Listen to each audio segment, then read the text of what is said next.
Yeah! It's Knicks heavy here on the couch. Yeah, baby. Got new looks, new styles. Tim's is out. Yes, he been a Knicks fan, so he gets the Timbs. I didn't graduate yet. I'm early entry, a couple weeks in, so I ain't get my Tim boots yet. I mean, I guess next round maybe. Yeah. Still ain't. The proper lacing, I like. I got my Dipset sweater, so I got that sent. Underdog over the logo, I respect it. Stay true to Adidas, but this is Gil's Arena, presented by Underdog. Whoop, whoop. As always, we got the legend Gilbert Arenas here with us.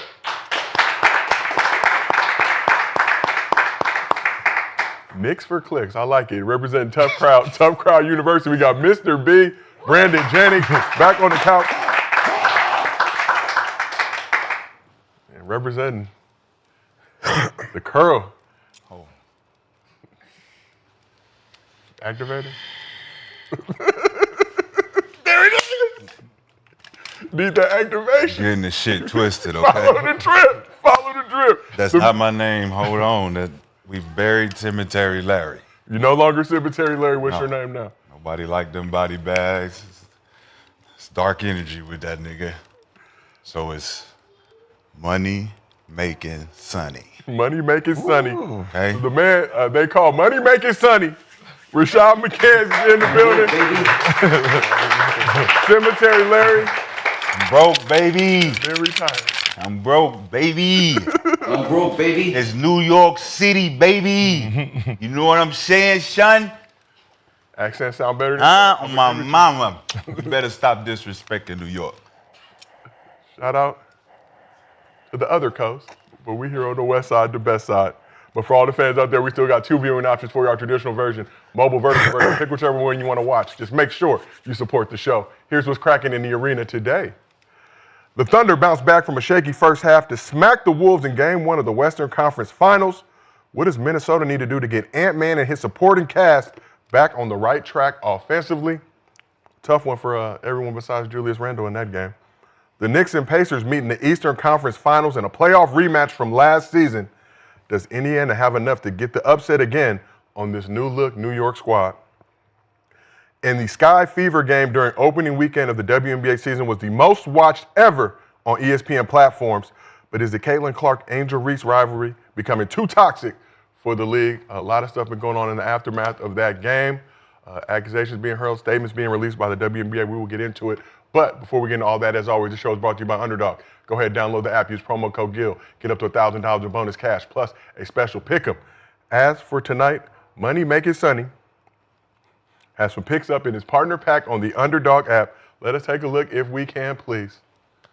Jalen Brunson higher, 28.5 points. Tyrese Halliburton higher, 9.5 assists.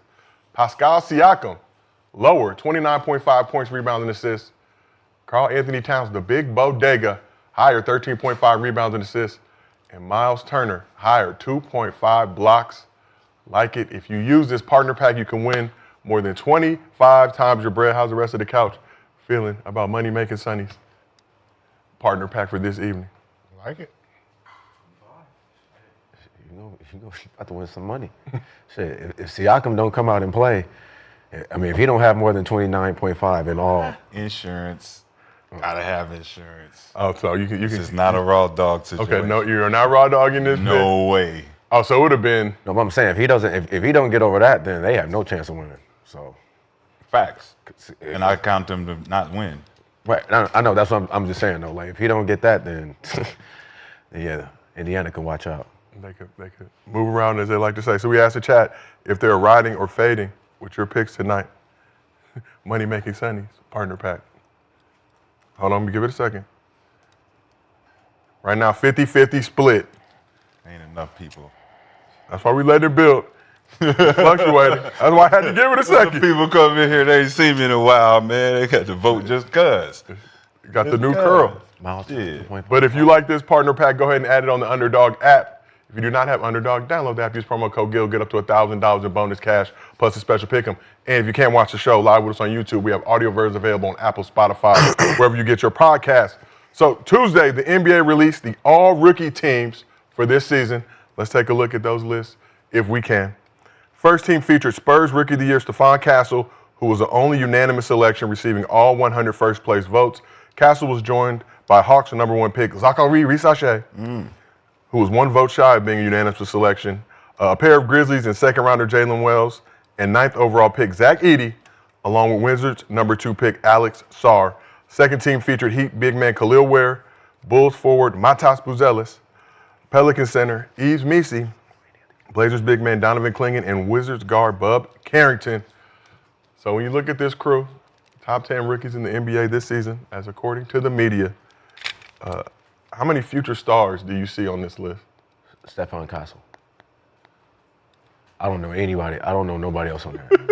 I'm gonna be honest with you. They was Decent crew. I like Klingham. I'm like Buzelis. I like Edey, and I like Castle. Jalen Wells could be something too. they could have put Bronny on the list. Maybe. You said they could have put Bronny. Shit. Could have put Bronny. Bronny did not make He it. didn't play. But I'm just saying, shit. I don't. No, he didn't have more points, total points than any of them. I don't think. Nah. Rob Dillingham. Oh, he didn't play that much this year. How many future stars do you see on this list? Or do you see Stars? future stars?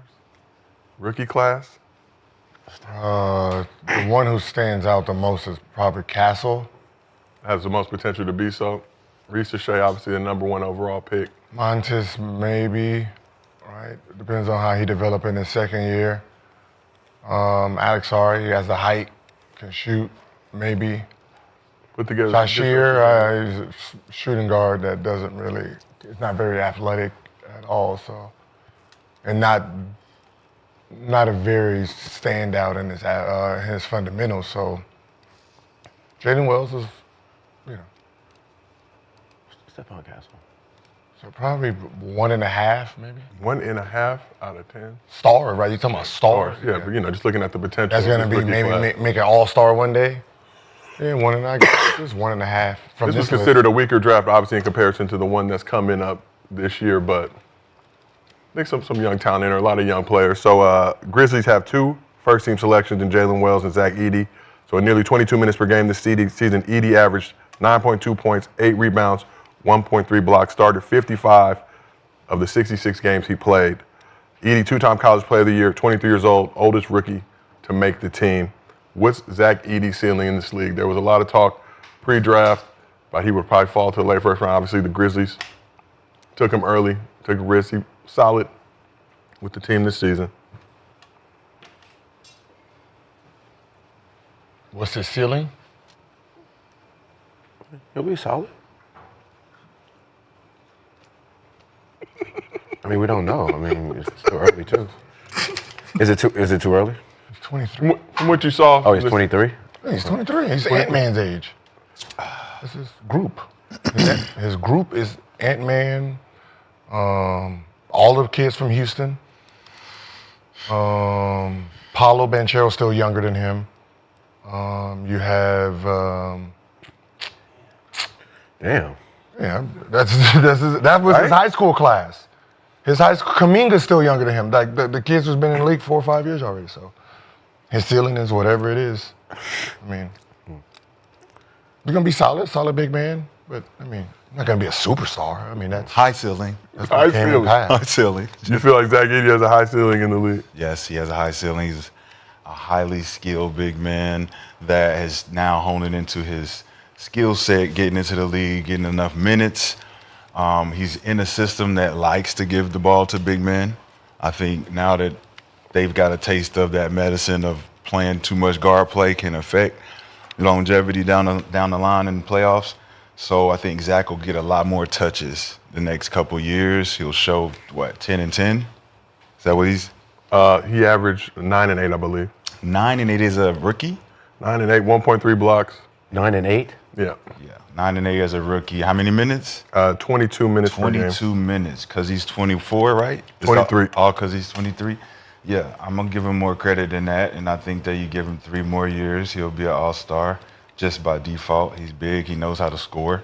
And once he gets in shape where he can play long minutes, he'll be able to be defensively in the category. Yeah.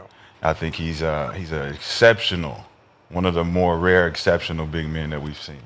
And I think it's important to always expound on these things because these guys like him get overlooked because of the criticism he received before he even got in the league.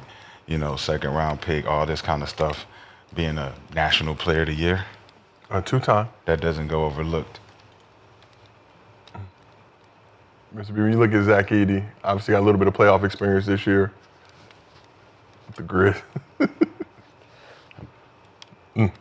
I mean, he's 23, like they said. I mean, we'll see. Is that still a big deal? I mean, obviously we talked in the past about league going younger with those guys, trying to develop those guys. I mean, well, but in terms of guys you want to be able to plug in and have play right away.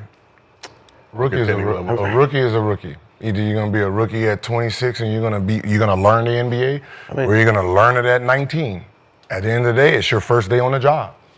So do you want to be 26 with your first day on the job, or 19? 3 years from now, y'all are all gonna be experienced. One is gonna be 22.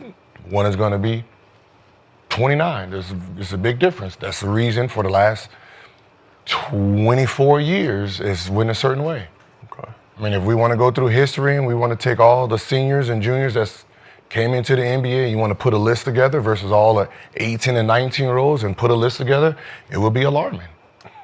History, I mean, you can't beat the facts that have been displayed for the last, 24 years. I mean,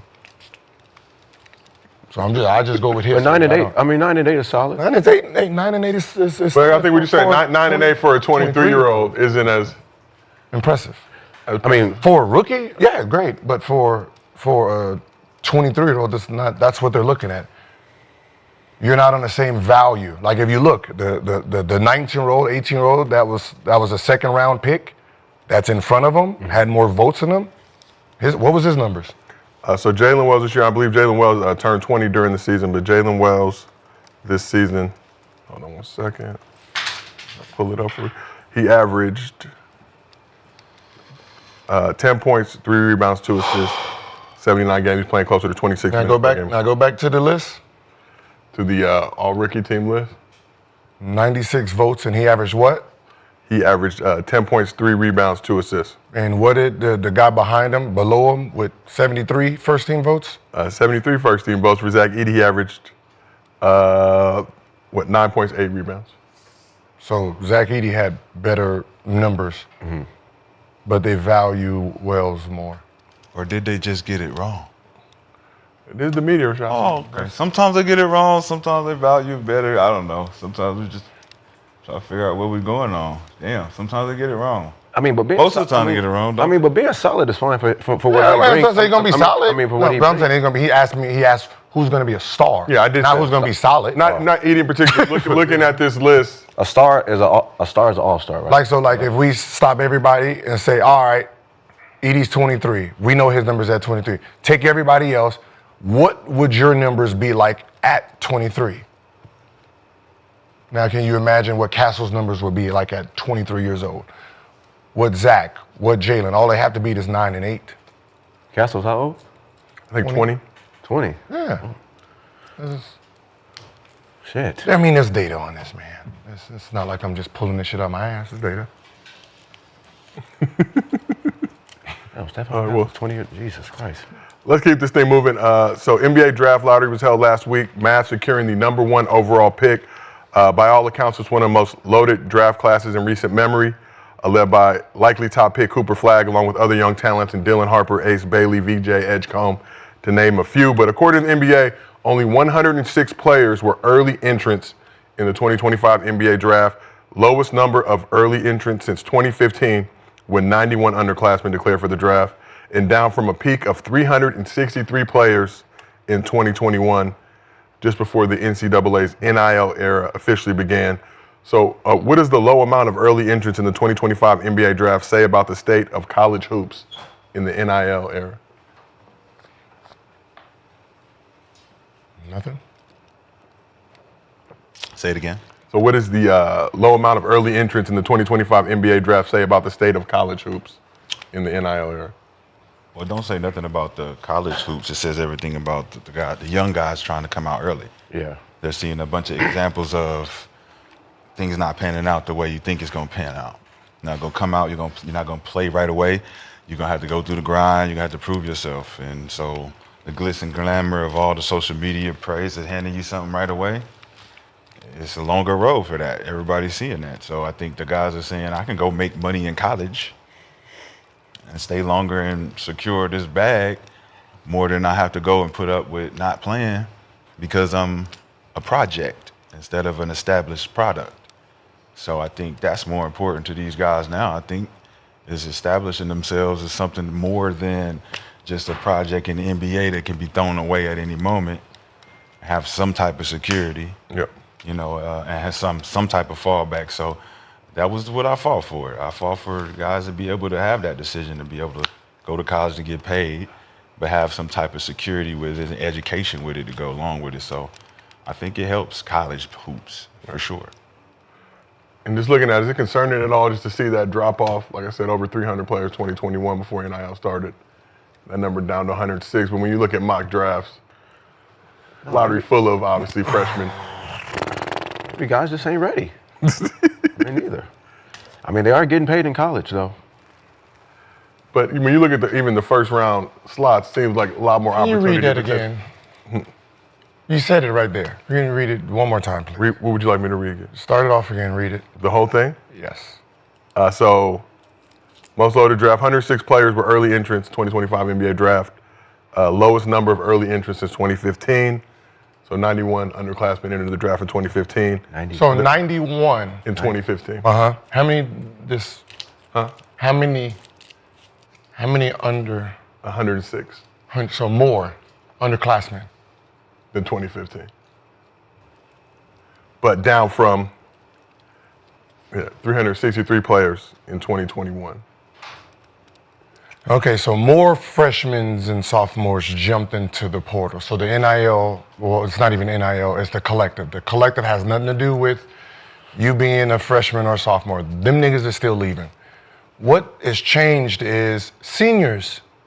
90% of the draft is usually seniors because they're forced to come out, right? So when you're forced to come out, the only thing you can do is put your name in the draft and try to make a living. So majority of an NBA draft is the senior class because that's the next road for them. So they're forced into it.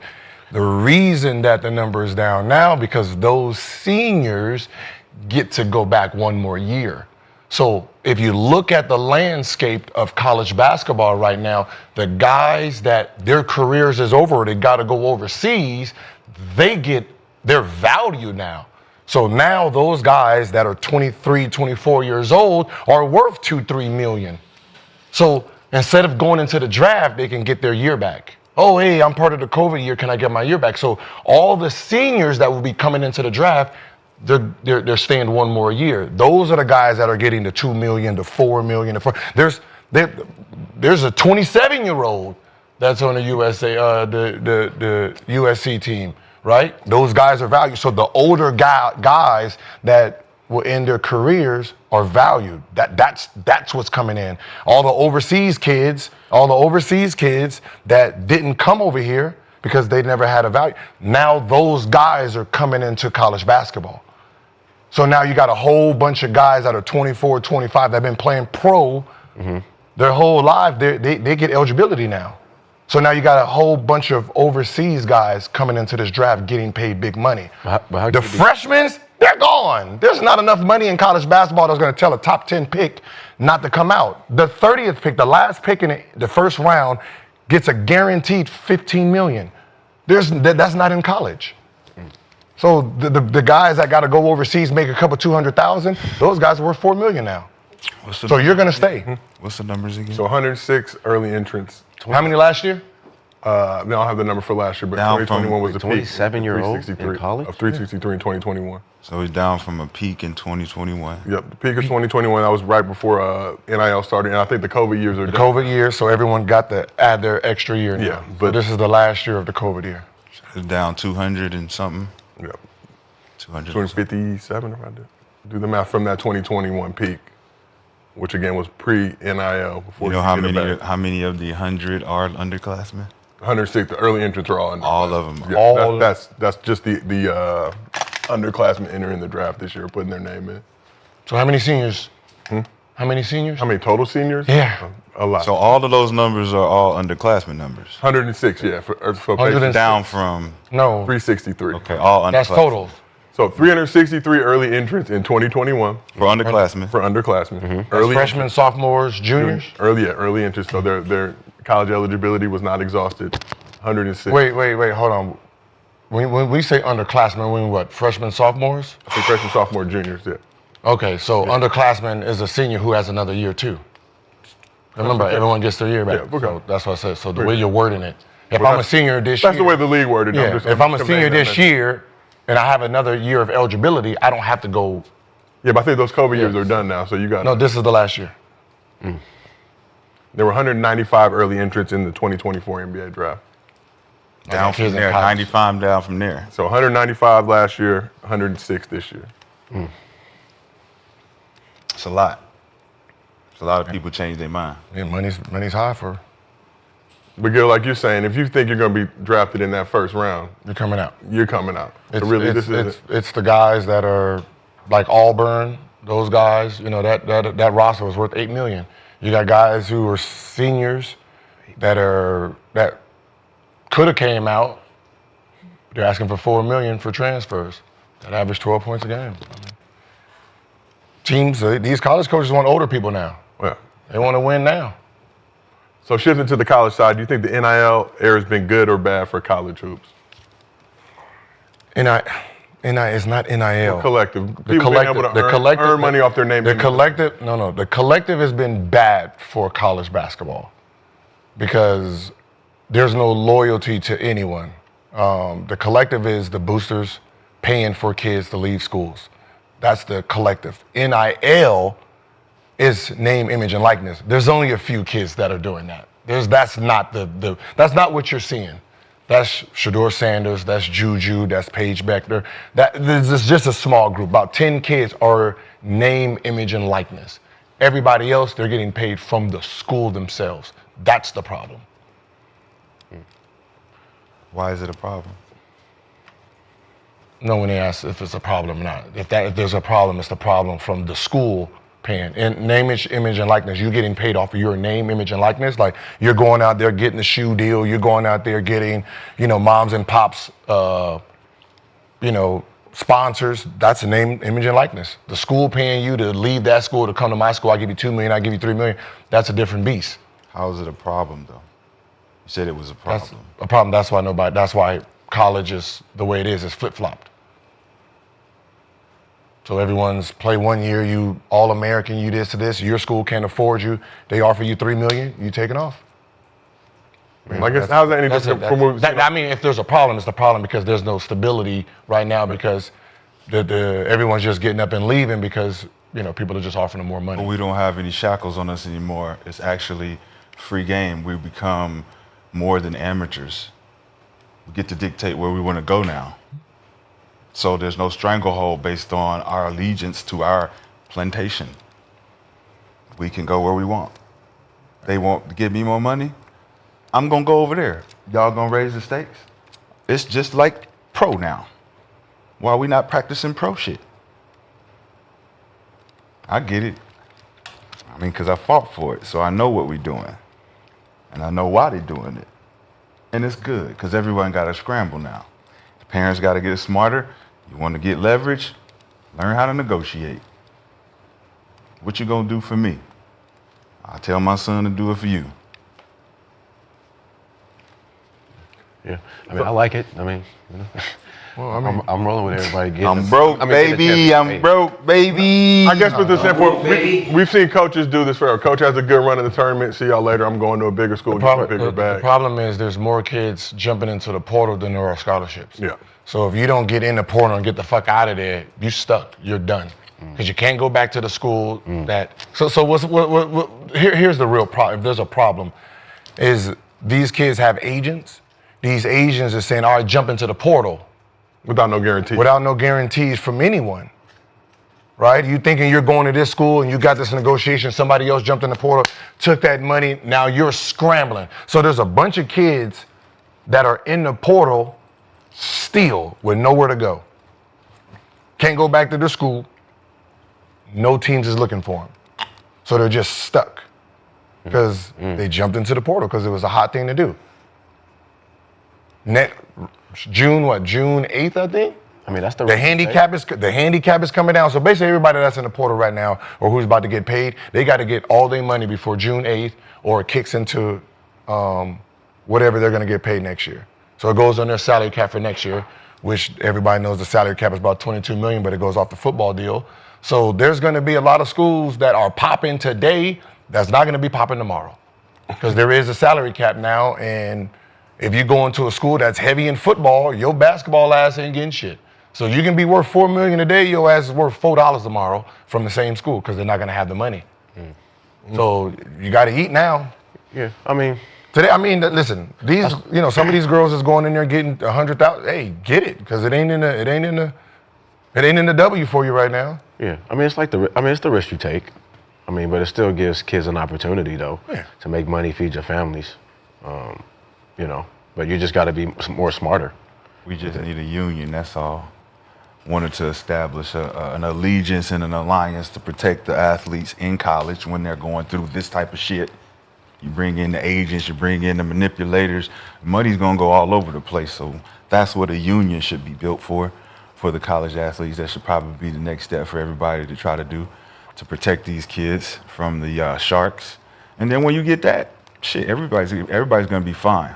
You implement education behind it, teach them how to spend their money and invest. There'll be more smarter kids than there would be a bunch of dumb motherfuckers spending money and acting like they didn't know what they was doing.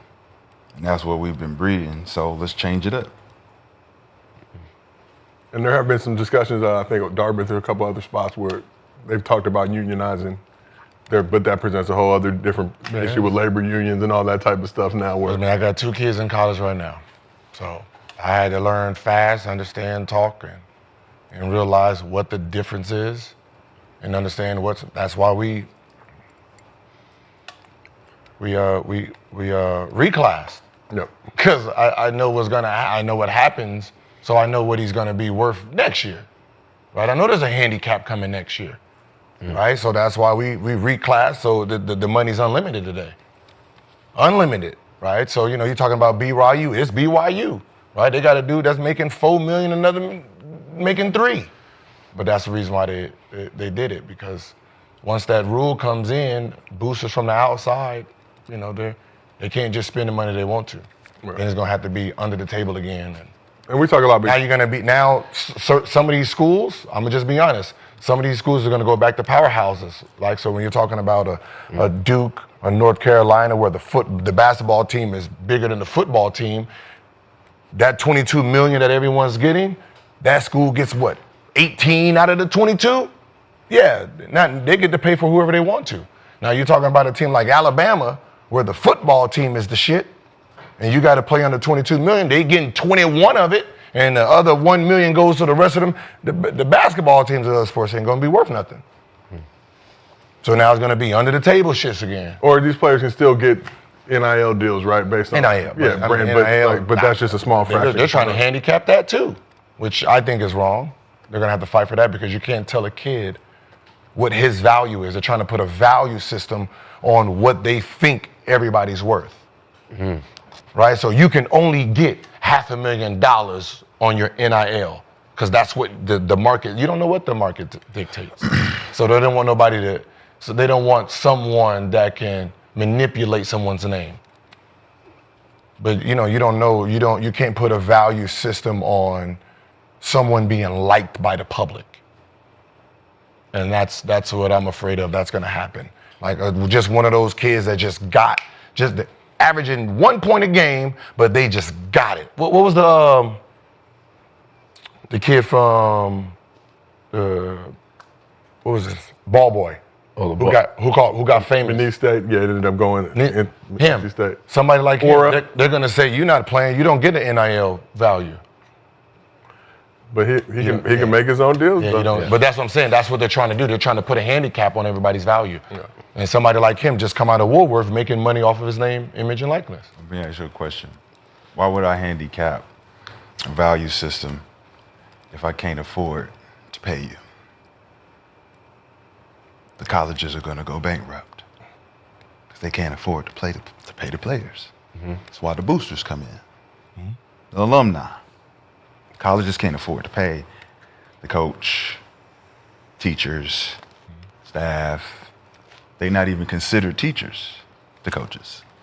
So Some obviously the highest paid employees in the entire state. So what's going to end up happening is they're going to go looking for more government funding for the schools so they can pay for the athletes to come because maybe your team or your school don't got the alumni that's willing to put the money up. Like James Harden did in Arizona State, like many other players are going to go back and do and create funds to make sure our university for the future got $100 million. Yeah. And we are going to be able to do what we want to do. That's something that's capped. But the power schools obviously are still going to be able, because you say whatever the cap is, they have that bread at their disposal. Under the table. But where the lower schools, you may have a $22 million cap or whatever it is, but a smaller school don't got that level of bread anyway to reach that point. Yeah, that's what I said. It's gonna be crooked because obviously now when you're talking about on paper, on books, seeing how much everyone makes, right? It better say 22 million, whatever we're giving you. So if USC can only have 5 million on cap, it better say that there better not be a kid on here that's making 12 million. So most of that shit is gonna be under the table. But on the books is whatever I would call it multiple NIL deals from different sources. Yeah, for people that can go out and get those. A lot of kids obviously don't know how to do it. It's only like a couple We can't kids. have you on the books for 7. We'll have you on the books for 3, 3, and 3. Wild time. College is crazy. Yeah. Look when I started. Yeah, Even from a loyalty standpoint, though, I think, you talk about free agency in the league, but you sign a contract, you're expected to, it's multi-year length. You're expected to adhere to that contract. Where college, these dudes might get a bag. I'm out 2 weeks later. We've been adhering to the contract unknowingly for years. Yeah. The invisible NLI. Well, no, The national letter of intent. The national letter Player of house and all. intent, right? We sign over, we got to be here. It's a contract for 4 years, year to year. No pay, you get to play. Yeah. Okay, now we changing the landscape. It's what it's supposed to be right now. Control it. But you gotta get good advice. You gotta get good mentorship. Can't just throw this shit around. You gotta come see Larry. Oh no, never mind. Sonny. Money making Sonny. Cause we gonna make some money. Y'all come fuck with me. It ain't even funny. Well, speaking of making money, let's keep this thing moving. We'd like to give a shout out to MeUndies for sponsoring today's podcast. Fellas, it's time to upgrade your underwear with the Ultra Modal Ball Caddy Boxer Briefs from MeUndies. Ball Caddy is really the perfect way to describe how these feel. These game-changing briefs are designed for next-level support. No squishing, no sticking, just pure cloud-like comfort. Not happy with your first pair of undies? It's on MeUndies. So make sure you slide into the game-changing comfort with MeUndies. Support the show by going to MeUndies.com/arena and using the code ARENA to get 20% off your first order plus free shipping. That's MeUndies.com/arena, code ARENA for 20% off plus free shipping. MeUndies, comfort from the outside in. So the guys on the couch have all received the product. How are MeUndies working out for you all? You wearing them right now? You rubbing your leg. Shout out to the MeUndies team. Bless the arena. The dude kind Change your game. of make you do that though. They kind of make you go like, hey, motherfuckers gotta feel nice. Very comfy, very stylish. But shout out to MeUndies for supporting the show. So there was some playoff basketball last night. Thunders and Wolves tipped off the Western Conference Finals Tuesday night. OKC bested the Nuggets with a Game 7 blowout win at their crib Sunday, while the Wolves were well rested, chilling for the past week after eliminating the Stephless Warriors in 5 games to reach their second straight conference finals. The team split their season series with 2 wins each, but had not played in nearly 3 months.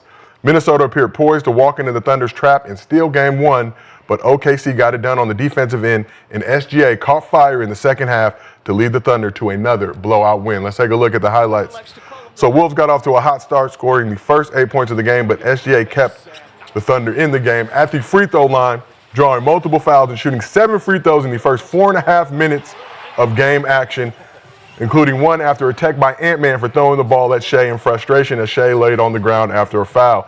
So despite their shooting woes, the Thunder bounced back and were only down 3 after the first frame. A scary moment for the Wolves near the end of the first quarter when Ant-Man landed awkwardly and rolled his right ankle. The same ankle he's tweaked in both of the Wolves' 2 previous series. Ant-Man finished the first quarter, went to the locker room at the break, but did return in the second quarter. Julius Randle held it down for Minnesota, scoring 20 of his team-high 28 points in the first half. Randle finished 9 of 13 from the field and 5 of 6 from 3 in the game with 8 rebounds, but he also had 5 turnovers. Meanwhile, SGA struggled early, finishing the first half with 11 points on 2 of 13 shooting, but did knock down 7 of his 9 free throw attempts. SGA's 11 missed field goals tied for the most in any half this season. The Wolves were up 4 at the break. SGA got back to getting buckets in the second half, scoring 20 points in the final 2 quarters while going 8 of 14 from the field in the second half. Finished with 31 points, 9 assists, 5 rebounds, and 3 steals. 4th 30-point game against the Wolves this season, 8th 30-point game in this postseason. So OKC was down 4 midway through the third quarter, but went on a 17-2 run, including a stretch where they scored 10 straight points to take control of the game. SGA scored or assisted on 20 of the Thunder's 32 points in the third quarter. They outscored Minnesota 32-18 in the period. Jalen Williams came through with another solid game. 19 points, 8 rebounds, 5 assists, and 5 steals. Chet Holmgren, 15, 7 boards, and 2 blocks. Isaiah Hartenstein, 12 and 5 boards. And Alex Caruso and Kendrick Williams combined for 17 points on the bench. The Wolves tried to stay within striking distance in the fourth quarter, cutting the deficit to 9 points, but that's as close as they would get. Ant-Man went scoreless in the final frame, attempting just 1 shot, finished the game with 18 points and 9 rebounds on 5 of 13 shooting. It was Ant's second game this postseason, scoring fewer than 20 points. So Ant-Man and Randle got little help from the rest of the squad. Jaden McDaniels had 7 points and 6 boards before fouling out.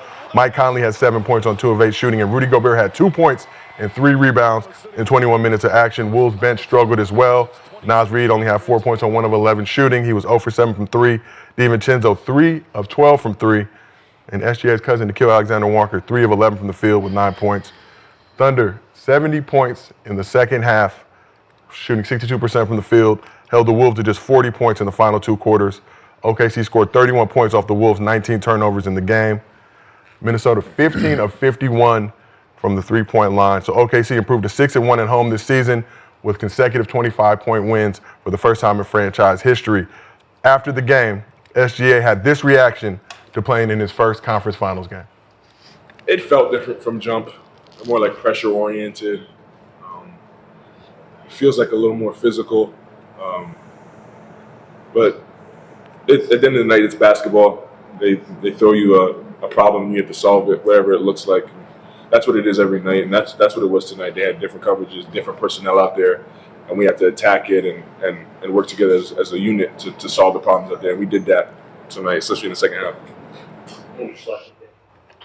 Well, Mr. B, I will start with you. What are the biggest takeaways from Game 1 of the Western Conference Finals? Thunder doing it on the defensive and offensive side, getting the big win at the crib. I hope Rudy show up.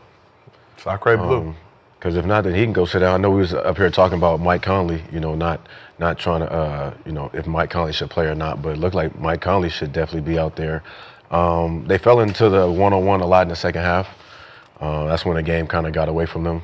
But SGA, man, he's just going to keep putting the pressure on. They're just going to keep, regardless if his shot is falling from 12 to 15 foot, he's going to keep attacking, keep getting to that rim. And them young boys, man, they just kept going at him. Chet was playing big. Yeah, man, they just look good. I feel like it's more pressure on the 23-year-old kid, in Minnesota, just because he said he's the best and he's calling out people, so he's gonna have to show up. Anthony Edwards leading the Wolves' second straight Western Conference Finals. You said more pressure on Ant-Man than the likely MVP of the league this season, SGA, who's on the top team in the NBA. Yeah, that's fine, but he ain't talking. He just, if you're talking, you're gonna have it's more pressure on you. You say you're the best, you got to prove that you're the best when it matters. Okay, let's move over to this side, Sonny. What were your biggest takeaways from Game 1 of the Western Conference Finals? Keep it activated. Yeah, it's kind of dry. Oh, man, so much to unpack here. Let's see. First, let's talk about OKC's scheme to load up on Ant-Man every time he touches the ball. Switch on everybody, load up. Take away his options to penetrate the lane and force him into being a jump shooter. And then you look at the intangibles and the other pieces on the Wolves who really didn't show up to do anything. Jaden McDaniels, he's trying to figure out how to play defense on Guy. And you're looking at a scheme on the other side as your Ant-Man, and you're like, okay, what do? I got 2 on me all the time. And we got a good core defensive guys on the other side that really understand what I'm doing over here. And it's just me. So he had to regulate trying to get the ball up and get the other guys involved, and it didn't work. But the other side is I see that Minnesota's reluctancy to try to guard Shea is weird because you don't know how to guard him. They're going to call a foul. So as a defender, you're trying to figure out what move is he going to make. Is he going to try to flail and get the call, or is he going to go and play ball? And that's the middle ground that the defenders like them. They didn't have a scheme. They played them straight up. Play them straight up. We ain't going to load up. We ain't going to do none of that. Just play them straight up. And then when they had to go zone, it's because they got in foul trouble. It's like scrambling. You can't put Rudy out there. You can't do certain things. And it gets ugly at that point. And I think I like OKC's willingness to push the lead up once they got a lead and kept it. That was good for them. Yeah, I think Gilbert picked up 2 fouls in the first 2 minutes of the game. Was pretty ineffective for the rest of the game. But good, when you look at OKC Thunder, getting the win at home, just beat the Nuggets Game 7 2 days earlier, came back-to-back 25-point-plus wins. What are you seeing from this Thunder squad right now? I mean, they're very good. They have this weird high level of experience from a group that's not experienced. They play very well with each other. That's one thing that they do have over Wolves. Wolves made the trade, and they're still trying to figure out how their offense really works. When this group is, they have everything dialed in. Everyone knows exactly what they're supposed to do out there: when, where, how. So they are really the more mature team when it comes to how they play the game. They don't settle. The guys that are attackers attack, right? They don't do anything outside of what they can do, and that's the advantage that they have against the Wolves. Wolves are still trying to figure out who they are, what they do best, what they like, where they like it. You have 3 guys in the starting lineup on the Wolves that really don't bring any offense, which makes it easier, right? You're talking about Conley, who has to be more of a spot-up guy when he's used to manipulating the defense. Rudy can't give you shit outside of 2 feet. Nothing. And then McDaniels is a corner guy who don't dribble very much, so he has to wait for the ball to be, in tune with this offense. So then it's just one-on-one with Randall, one-on-one with, Ant-Man. So, they're easily guardable if you can contain Ant-Man and we're going to load up on you, keep you out of the paint, passing to the guys who don't create for themselves. But, when it comes to just the overall defense, Rudy is probably the most important player for the Wolves because he's the only one who's supposed to be 4-time Defensive Player of the Year, this all-world defensive guy. You're the guy that is the person that's supposed to stop these 2 from coming in here. So if you're not smart enough to stay on the floor, then those trophies are meaningless to us right now. Because they're coming here. They're coming in this lane. This is where they want to come. So you now have to put all 4 years of trophies together and become excellent. This is not a team that's chucking threes. They don't give a fuck about no threes like that unless they have to. Other than that, they want that paint.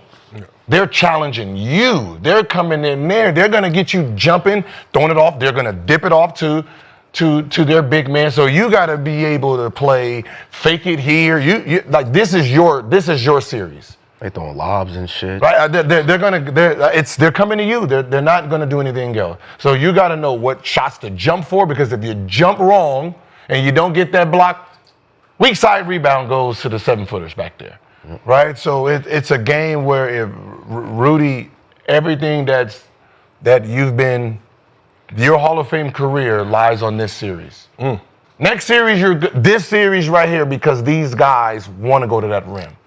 So you talk about Thunder, only took 21 threes in the game, but 11 for 21, shot 52% from deep, 54 points in the paint in the game. So nearly half their points came in the paint in this matchup. I mean, That's where they're coming. So if, if he no gets matter 2 what. foul troubles and he's out of the game, who's back there? Who's back there jump? Both of your guys are non-athletic like that. Like, it's not like Julius got a fucking 40-inch vertical and Nas Reed is sitting there with 40-inch vertical. You know, you got guys that they don't feel as a threat when they come into the lane. And Williams is on the attack. Huh? And Williams is on the attack. Yeah, the most athletic person is fucking Ant-Man on the team. They on the attack. I mean, what's can do his own, the defensive player. Daniel, he has his matchup. He can reach and still challenge Shea at the rim. So he's more one-on-one contained defensively, but he's still going to need some help. Dealt with foul trouble in that game. So we got a great stat from Second Spectrum. So SGA drove 28 times in game 1.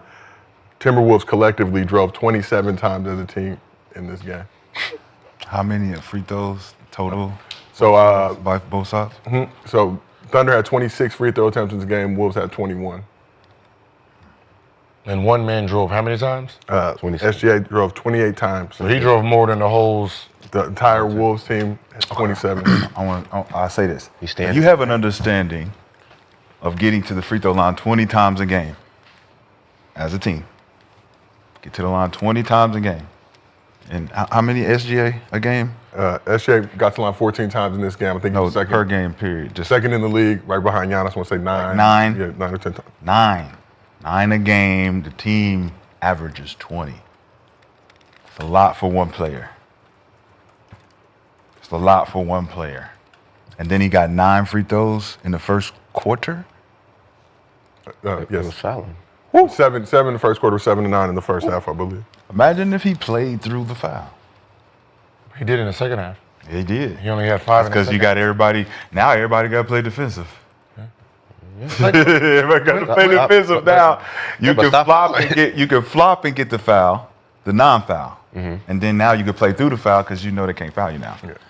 So Giannis It's smart. led the league free throw attempts, 11 This per week. game in the regular This season. week? Or Yeah, SGA Or is it a 9 narrative? attempts this week.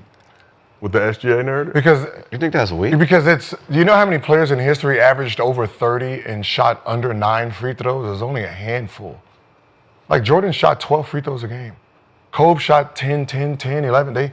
Allen Iverson shot 10, 10, 11. He shot, 8.8? Yeah, 8.8 this season. Shot 8.8 this year. And they're calling him a free throw merchant, but everybody in history who's averaged 30 are shooting over 10 free throws a game. not- Giannis averaged what? They're not free throw 10.6 merchants. free throw attempts.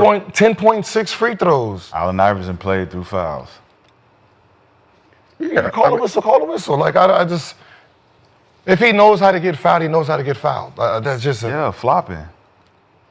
He was 12. Same shit Trey Young He went was 2 getting. for 12 in the first quarter, right? Same Like, shit. like he, From the first half from the field. I think it was yeah, he was. and he only shot 5 free throws in the second half, and in the fourth quarter, he only shot, 2 free throws. That's He when don't really get had- those free Seven throws. free throw attempts the first 4.5 minutes of the game. They don't give him them free throws. What he shoot from the field? He shoot 2 for what? But he been That was playing. just the first half. First half he was what? I think 2 of 11. 2 of 11. If he don't shoot them free throws, man, that looks really bad. But he been playing like this all year, though. Yeah, they Or 2 of 13. That's what I said, they've been like 2 of this game- 13 in the first half, 8 of 14 Right. in the second. And that's why it looked the way it looked in the first half because it was just a bunch of, oh, that's not a foul. It's like you just throwing it up. And you just, hey.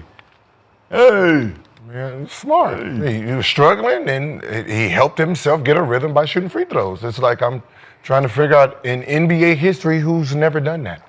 What player? Name me a great that average. You can go with Melo, you can go with T-Mac, you can go with D-Wade. I mean, just name anyone who was a great player that wasn't gifted at getting to the charity line. So let's take a look free throw attempts per game for MVP since 2000. I'll go with just the guards. So Westbrook 10.4, LeBron 10.2, AI 10.1, Harden 10.1. KD was up there 9.9. LeBron in his 08-09 MVP season 9.4. Kobe in his 08 MVP season was at 9.5.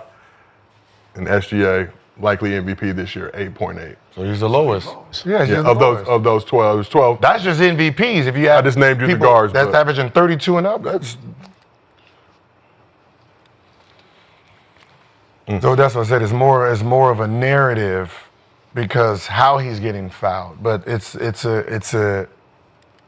somebody that's just smart. He's smart. I mean, but if I know how you play defense, if I know if I'm gonna go over this screen and you are taught to fight over, what are you gonna do? Stop. Yeah, I'm going. You know what I mean? There's things I'm gonna do because I know you have to play it a certain way. Well, especially if we're trying to get in the penalty Like, and they if big. Harkenstein, every time you get that pop, if you get that pop right here, instead of shooting that floater, pump fake. Rudy jumps every time. Jump into him. Foul. All right, well, let's But that's what I'm saying. But that's how if you know what the defense does, it's easy to manipulate them. So if Harkenstein gets it every time and just pump fakes, Rudy's going to jump 100% of the times. Let him jump off the ground, jump into him, foul. Yeah, Sit his ass down. Go sit down because he's not disciplined. All right, so let's get into it. SGA, 14 free throws in the game. Like I said, 7 in the first 4.5 minutes of the game. But let's take a look at the tech that Ant-Man got early on in that game. So SGA drove the basket about 8 minutes ago to the game. The Wolves were up 10-3 at that point. So Ant tossed the ball at SGA, discussed. Here's another look at the play. We got a little chippiness in the first quarter. Doris Burke during the game commented early in the game that there's a reason NBA Twitter calls SGA a free throw merchant. After the game, Wolves head coach Chris Finch had this to say about SGA's quote-unquote foul baiting. Yeah, there was a lot of frustration out there, but we talked about that before the series started, and we have to be able to kind of put that aside and get on with the next play mentality. So before we get into the conversation, we asked the chat, is SGA a free throw merchant? 65% of the chat said that SGA is a free throw merchant. I don't particularly think that's a bad thing. I think people might see that as an insult. The objective of the game is to score. Exactly. Put the ball in the basket. If I'm going to be in the lane 29 times a night, I'm going to be at the free throw line for sure. Somebody's fouling me. Motherfucker drive. How many times did he drive? 28 times in the game. The Wolves He drove 28 times in that game. He's driving 28 times. Somebody's fouling. Your team drove 27. How many free throws did the team get? So Thunder shot 26 free throws for the game. Wolves shot 21. The fouls were 22 apiece. So ended up that way at the end of the game. So he's getting all of his fouls driving. They're getting theirs here and there. Just aggression. Like Ant-Man, listen, somebody like Ant-Man, it's going to be hard for him to get a lot of fouls. Because he wants to jump over everybody. Right? It's no different than, he's one of those guys that jump fades like he's a fader, but when he gets ready to come in the lane, everybody moving. They're not trying to challenge that shot. Only time you're going to challenge somebody's shot because they're not dunking on you. He's not a flopper, that's why. He ain't got nothing to do with none of that. Niggas play ball like you play ball at the park. And we're not calling foul. Not calling nothing. Call it what you want. All that shit, man. Everybody look at it the way they look at it. Why you think they laughed at the box score when they looked at it? Who Why you laughed? think he threw the ball at him? Who laughed at the man, box here score? he go. Well, look at you, man. Stop with this shit, man. Let us hoop, bro. Come on, what you on? Damn. I don't know why they're looking at that. They should be laughing at the off the bench. 1 for 11, 0 for 7 from the 3, 3 for 14, 3 for 12 from the 3, 3 for 11, 2 for 9 from the 3. That's what they should be laughing at. They should be laughing at their own fucking team. And we will talk about 15 that. for 51 from the 3. Laugh at that. That's what you need to be laughing at. Y'all worrying about somebody getting free throws. Worry about making a fucking shot. And we will talk about that in a moment, Gil. We will talk about that in a I'm just moment. saying this is the playoff. They over here arguing about a nigga who's driving the whole time. The fuck he driving fucking 40 times. How many free throws you think he gonna get? 28 I'm expecting Steph not to get a lot of free throws because he shoot jump shots. If you want to shoot 10 threes a game, I'm pretty sure. Let me see. I'm pretty sure DiVincenzo didn't have a lot of threes. Just keep him he out shot. the, Yep, I mean, try to keep him out the paint. 12 threes, zero free throws. Alexander Walker, 9 threes, 0 free throws. Okay, let's see here. Okay, we don't shoot free throws. None of those guys shoot free throws. Ant-Man, 8 threes, 7 free throws. SGA took 27. SGA took 27 shots. Only 4 was threes. You know where he's going. Stop him. Keep him out the paint. So like we're talking Load about. up. Shit, make him shoot jumpers. Everybody listen, all your NBA players listen. It should be all 300 of y'all driving next year. Yeah. drive. Same thing Allen Iverson did. Don't be flopping. Michael now. Jordan did it. I If did it. everybody don't get the calls, you know it's different now. Just drive. James Harden, Russ Evans, KD. You heard the free throw list, right? The lowest on there. So he ain't doing nothing different that everybody else did. No, Ant Edwards was driving. Not What? getting no calls. Yeah, he tried to dunk He on took some- 13 shots. He tried to eight dunk was on. He threes. tried to dunk on old boy. I know he was And doing probably some 5 of driving. 13 from the field in the Trying to game, dunk on 8 old boy three-pointer last attempts. night. Wait, he took so half his shots was three, more than half his Well, shots. let's take a deeper dive into it. So there have been criticism of the whistle SGA gets all season. Obviously, that didn't stop in Game 1. Here are the fouls SGA was able to draw in the Thunder's Game 1 win. I want y'all to be the judge for yourself. Take a look. Foul. Foul on Gilbert early in the game. Harkenstein, you can get that every time. That's a foul. Okay. I can't see that one. Yep. Get your hand out the cookie jar. Yep. Hey, that was a foul, but they didn't call it. And then I don't know what foul. Ant-Man was Yeah. doing here. That was just Ant-Man. They haven't called a foul yet, and then he does that. Yeah, that was stupid. Yeah. That was a little. What happened? What was that? Foot caught? Oh, yeah, foul? You think that's a foul? Yeah, he's tripped him. Okay. Foul. Foul. Hook. Man, these niggas just stupid, man. That was not a foul. But it looked like a foul because he got tripped. It looked like he got tripped. He just lost his footage. They gave it back. That's the easiest one to call. That's the Lou Will. When they put their hand on you, right there, that push, yeah. That float shot. Yep. Yeah. Shout out to our producers He just fell putting down. together this Yeah, extensive. bump. Boom. Fell Yeah. down. Yep. Yep. So I made. It's So just dumb. They're just. He's not getting Kawhi with none of these like that. see, but the thing is, it's not even just. It's like when we was watching the game, they was doing dumb fouls in the It's just beginning. dumb fouls. So it's like he's in the penalty. It's 4, and it's like they got 4 fouls already, team fouls. It's already in the penalty. So, I mean, what you gonna do after that? You're gonna keep attacking.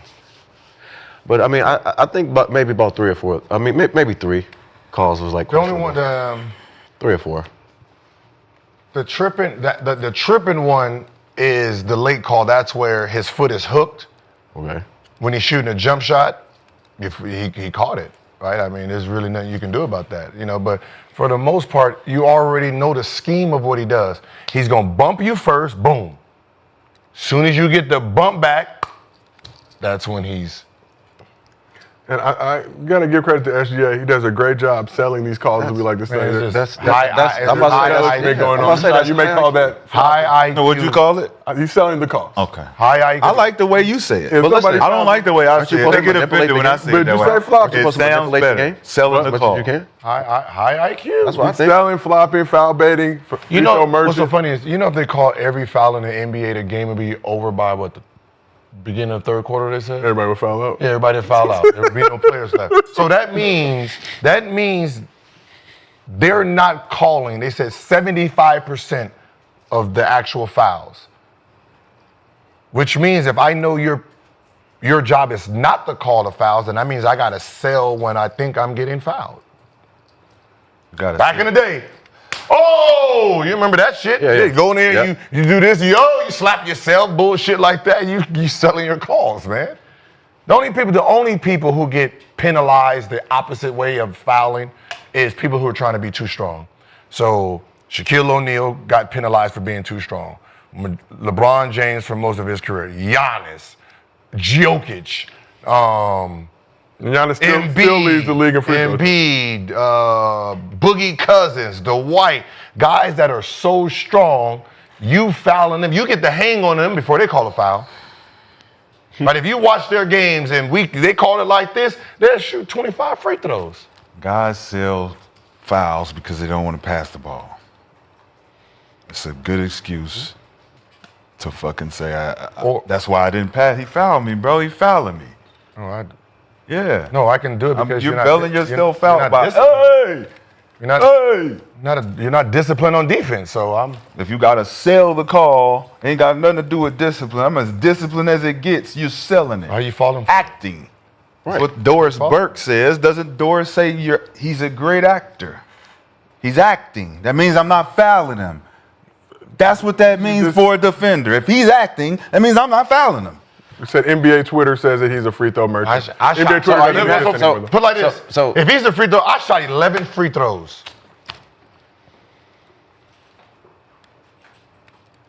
And he's the free throw merchant.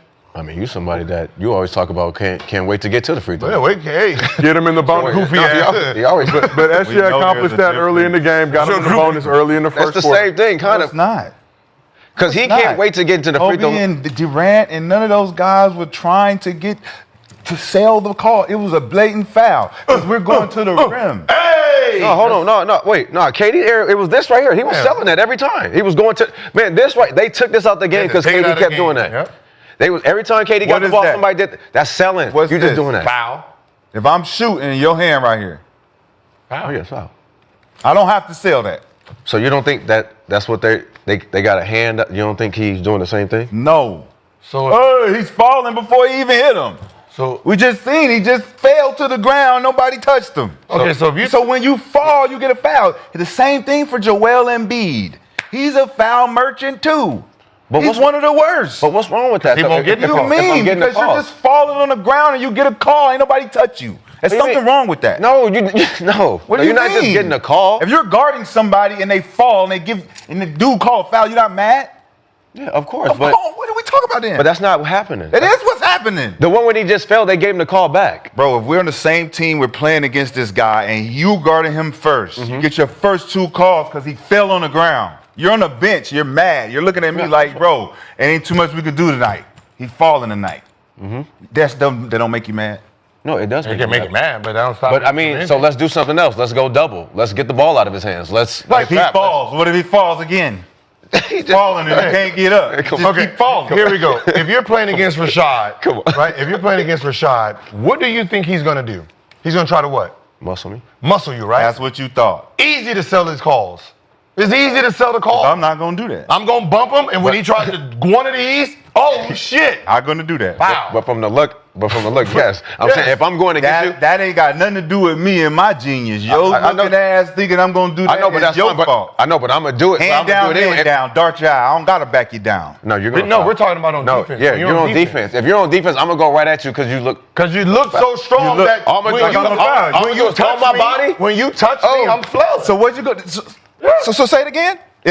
I look like if you just run into me, you could just go what? Yes. Yep. Sell it. Foul. Yes. Sell it. Yes. Instead of being tough. Well, I am being tough. Instead of being tough. I am being tough. Run because through the I'm foul. running into a brick Come on, wall. man. I know. Is that what we teaching I the am being kids? tough. Is that what we teaching the kids? I'm gonna run into you. Is that what we teaching the jump kids? shot, Bro, bro, That get what to we that free teaching throw the line. kids? Man, free throw line win games. Free throw. Jalen Brunson, he goes through the foul. He does the same thing. He goes does to the the same thing. Jalen dog. Brunson He does plays the same through thing. the foul, bro. He does the same He thing. plays through the foul. I gotta play through the foul to get my end one. Bro, SGA and No. SGA is brilliant. Nah. Bro, they're Brunson not falling. bro, they're just to IQ fall, geniuses. bro. They're IQ geniuses, bro. No. They just commit Not like falling just to fall, if bro. I'm coming down on a break on you on the right hand side, I'm going right at you. Right at you. I know you're gonna foul. You're gonna have I'm to. not gonna Hopefully you foul try to you. Yes, you are. Hopefully you try The to fact stay that in. your dumb ass think you could just run into me, I'm just gonna pull the chair. Look at your Then dumb lay ass. up then. Run it Then lay out, up. block it. Then, no, you're not. No, you're not. I'm right here. How you pulling the chair? I'm pulling the chair. How you doing so this? that you- And then then I'm I'm going- blocking. and I'm going like You're not this. doing none of that. I'm right in front of you, No, bro. no. What are you talking? No. You just gonna go at me like I'm just gonna be like, No, okay. I'm going right at. Okay. Lay. You doing this? I'm backing up. Right, Yeah, lay. pull up. I'm Lay. stripping the ball. Lay. You pull up. Lay. I'm stripping it. Lay. Like Whatever. I don't Lay. have to be strong. Like Lay. small guy. I just had to be smart. Like when a big man is posting up a small guy, and the small guy is sitting there trying to fight him. You stupid.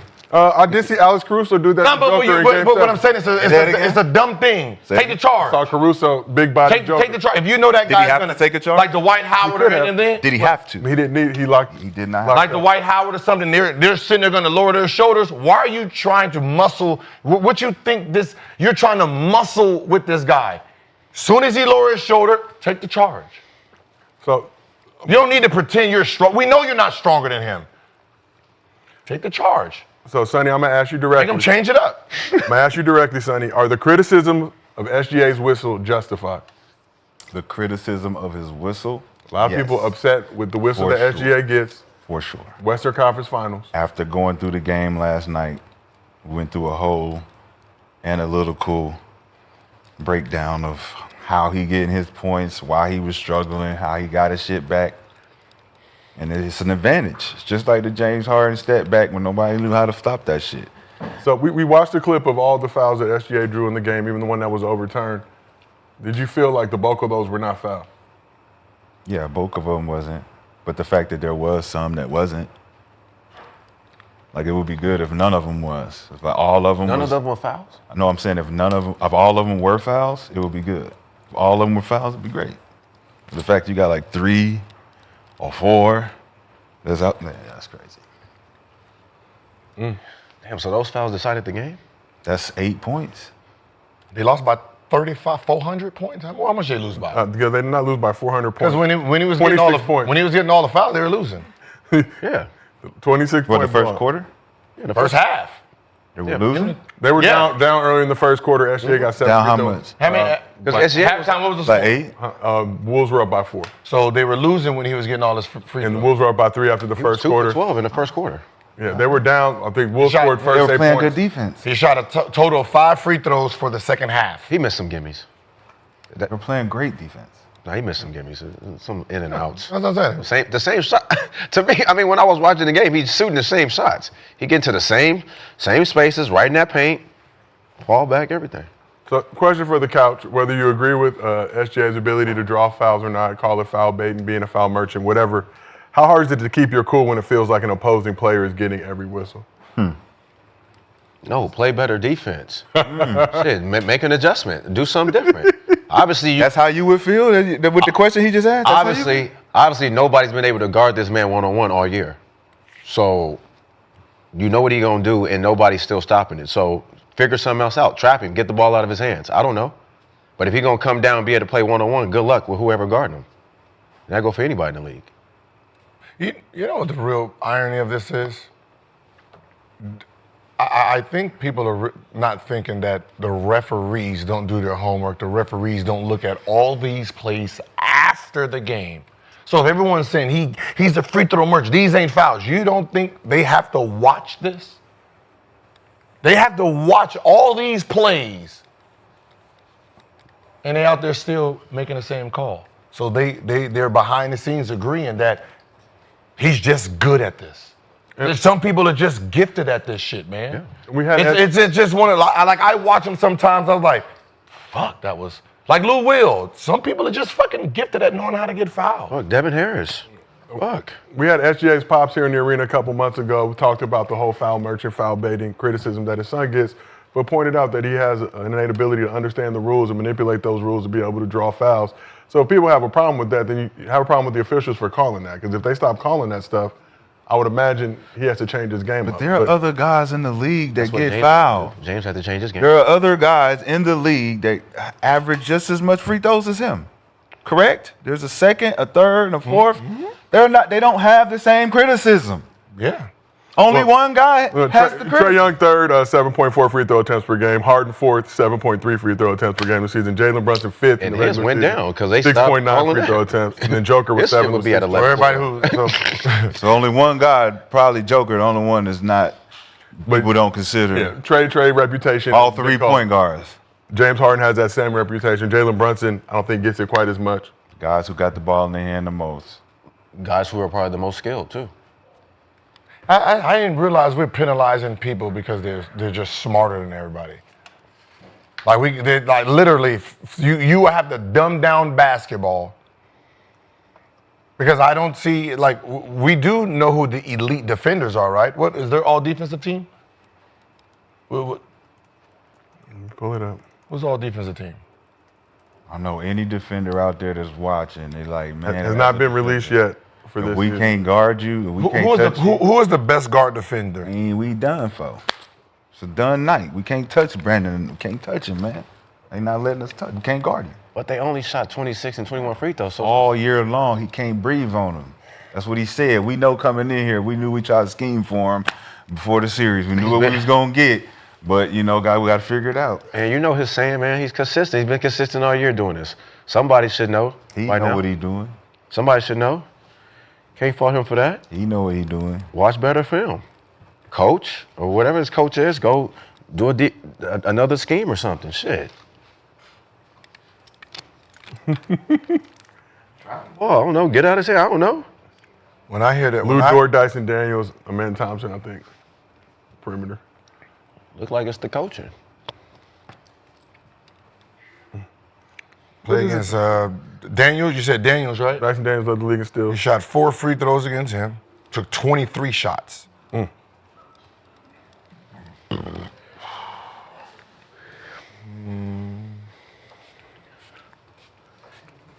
Shit, as long as they keep starting Mike Conley, he ain't got to play defense. Listen, I want to look at like some of those elite, like that's on that first team that's considered elite defenders who, you know, I want to see how many free throws he takes against, you know, the Boston Celtics, Drew Holiday and them. They're smart enough not to fall for it. They understand. They're watching tape, right here. For the moment, we pretended that these guys actually watch tape all year to see when he comes in here, what he gonna do. Right, if you know what a guy likes to do, left, right, when he comes in, he likes to dip his shoulder, and when he dip his shoulder and he fakes like he's gonna go out and he stops, Sam Cassell, push the ball over, right? Let you catch up, pump fake, knowing you're gonna jump, run into you, right? That was his move, right? So you have to understand what the offense does if you're gonna be a great defender, because the offense is looking at what you do as a defensive player. That's why I said, what's the name? If you catch that ball right there, fake Rudy every single time. He's jumping every single time. Get him out of the game. You don't have to go up and shoot that floater. It's open, pump fake just one time, let Rudy jump, get the foul. Now he's grounded, score it. Third time, pump fake again. If he don't jump, pump fake it again. He gonna jump that time, get the second foul. Zach's gotta sit down. It's a chess match. That's all he's playing. He's playing a numbers game. I drive 26 times. How many fouls can I accumulate? Yeah. Even if I don't shoot free throw, how many fouls can I accumulate? How many people are going to sit on the bench? Don't settle. No one gets in I can't get you in foul trouble if I'm just sitting and shooting a whole bunch of threes because that's what you want me to do. Mm-hmm. I mean, we've been preaching it the whole time. Go to the lane. Get to the basket. So we talked about what SGA did regular season, obviously second in free throw attempts per game, but should it be a different metric in terms of what they call as fouls in the playoffs? We talk about playoff basketball. Should there be room for more aggression? Or are these fouls playoffs regular season? I mean, both teams only shot 26 and 21 free throws, so it wasn't a lot of, like, you know, it wasn't that much. One guy shot 14 of the 26, bro. What are you talking about? And he went to the basket. 28. One guy shot 14 of the 26. Okay, can I ask you this? If he drives 20, how many times? 28 times. If he drives 28 times, how many free throws and layups do you think he should? What do you think the balance is on that? He drove 26 times. How many free throws do you give him? How many just pure layups do you think he's going to get? We're playing good defense. He don't get no free throws, no layups. Okay, so 28 times. He's over So 28. fucking simple. He's Go over play 28. defense. He's driving. Stay in front of him. Hand up. Make him passes. Stay in front of him. It's called driving kick drill. We used to do it all the fucking time. You think it's that easy? It is. No, it ain't. He drove No, it ain't. 28 No, it times. ain't. No middle. So he's 0 for 20. No middle. 0 for 28. Didn't we get taught no middle? Yep. On the closeout. Ice it, yep. High left. If the ball's on the right wing, I'm closing out left side, pushing to the baseline. Where's your fundamentals? I don't want to hear this shit, man. I really want to talk hoop. So, but you just said I really want to talk. But you bro. just said if a dude drives 28 times, I he can should stop have him. zero free throws. Zero free throws, and zero layups. So he's 0 for 28.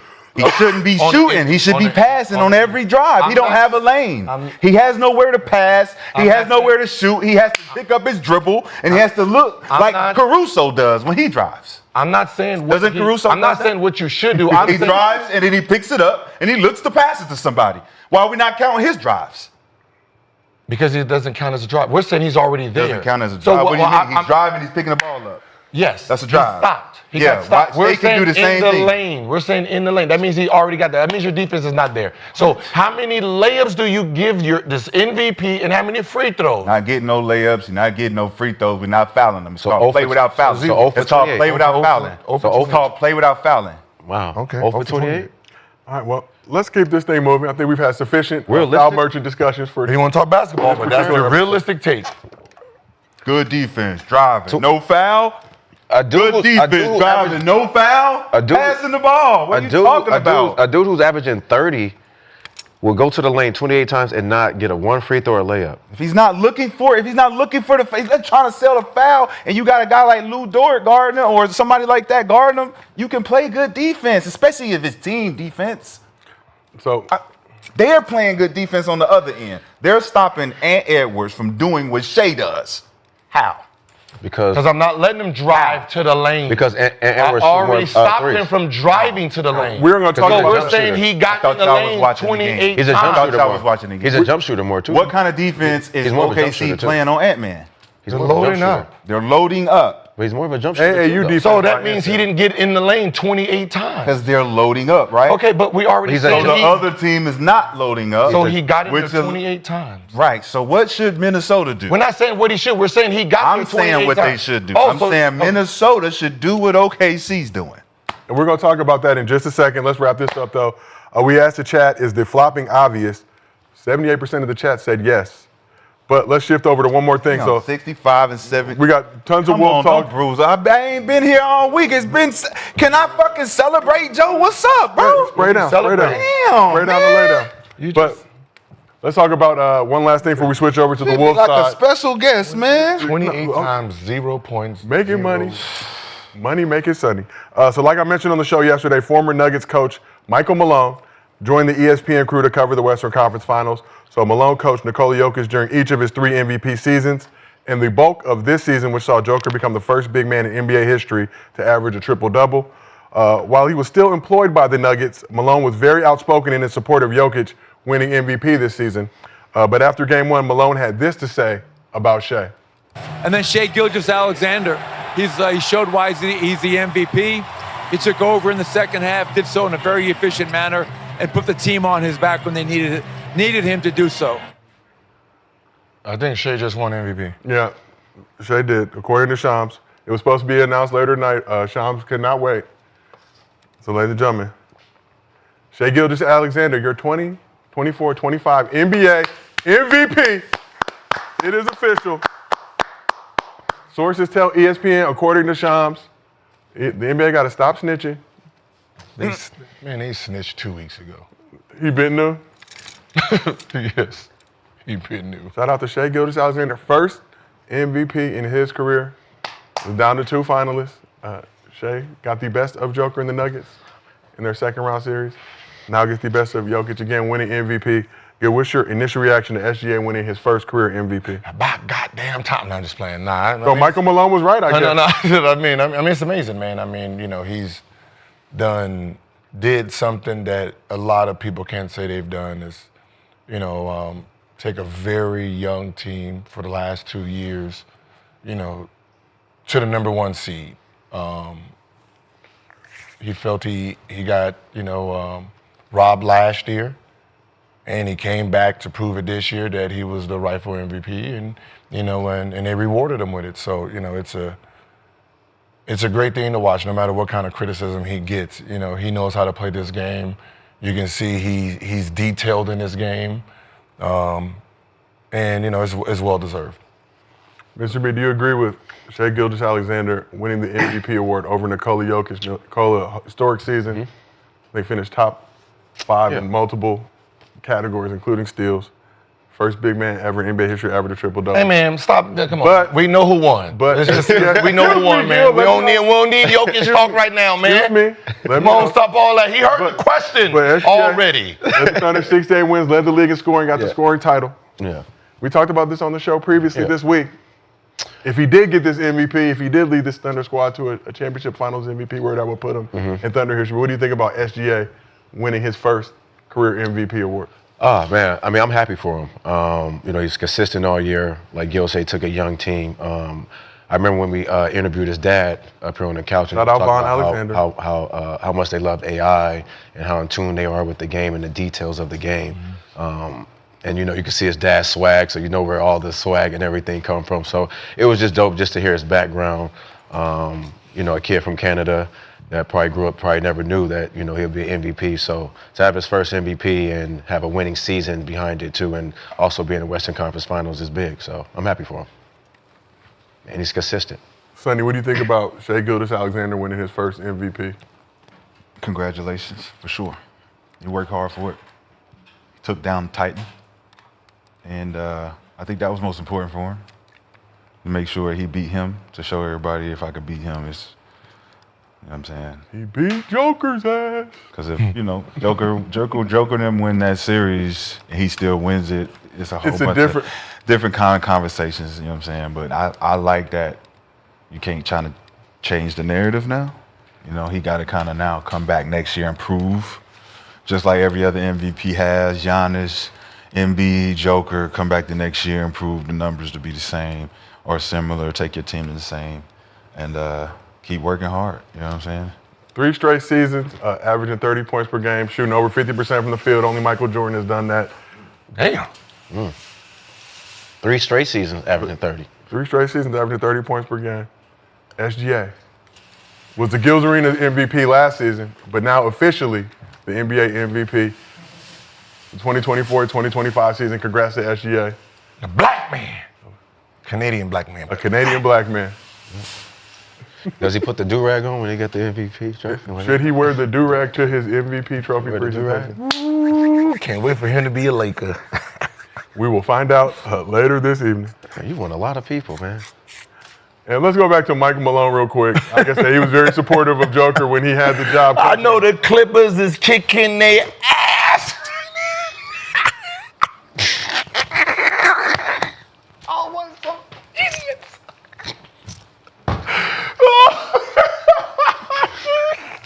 It is smoky in the arena. Oh, man, there's some dummies over there in Clipperland. It starts with Charlotte. Y'all some dummies.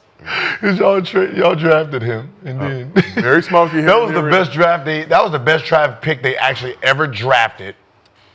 LaMelo's second, and then they traded it. You know the Hornets Then drafted got Kobe the as well. Clippers, and then Clippers got it. You know, he drafted Kobe too. The Hornets did draft Kobe. You're aware. But no. No, that was not the same. That was just like Sonics drafting Scottie Pippen. It was already an arrangement. I'm just telling you. It was already arranged. It was already arranged. I'm just letting you know what happened. He could have been a real enemy over there in the Clipper land. Probably would not have been an MVP. The Clipper curse would have I took him. know. Braves would not have been as flossy.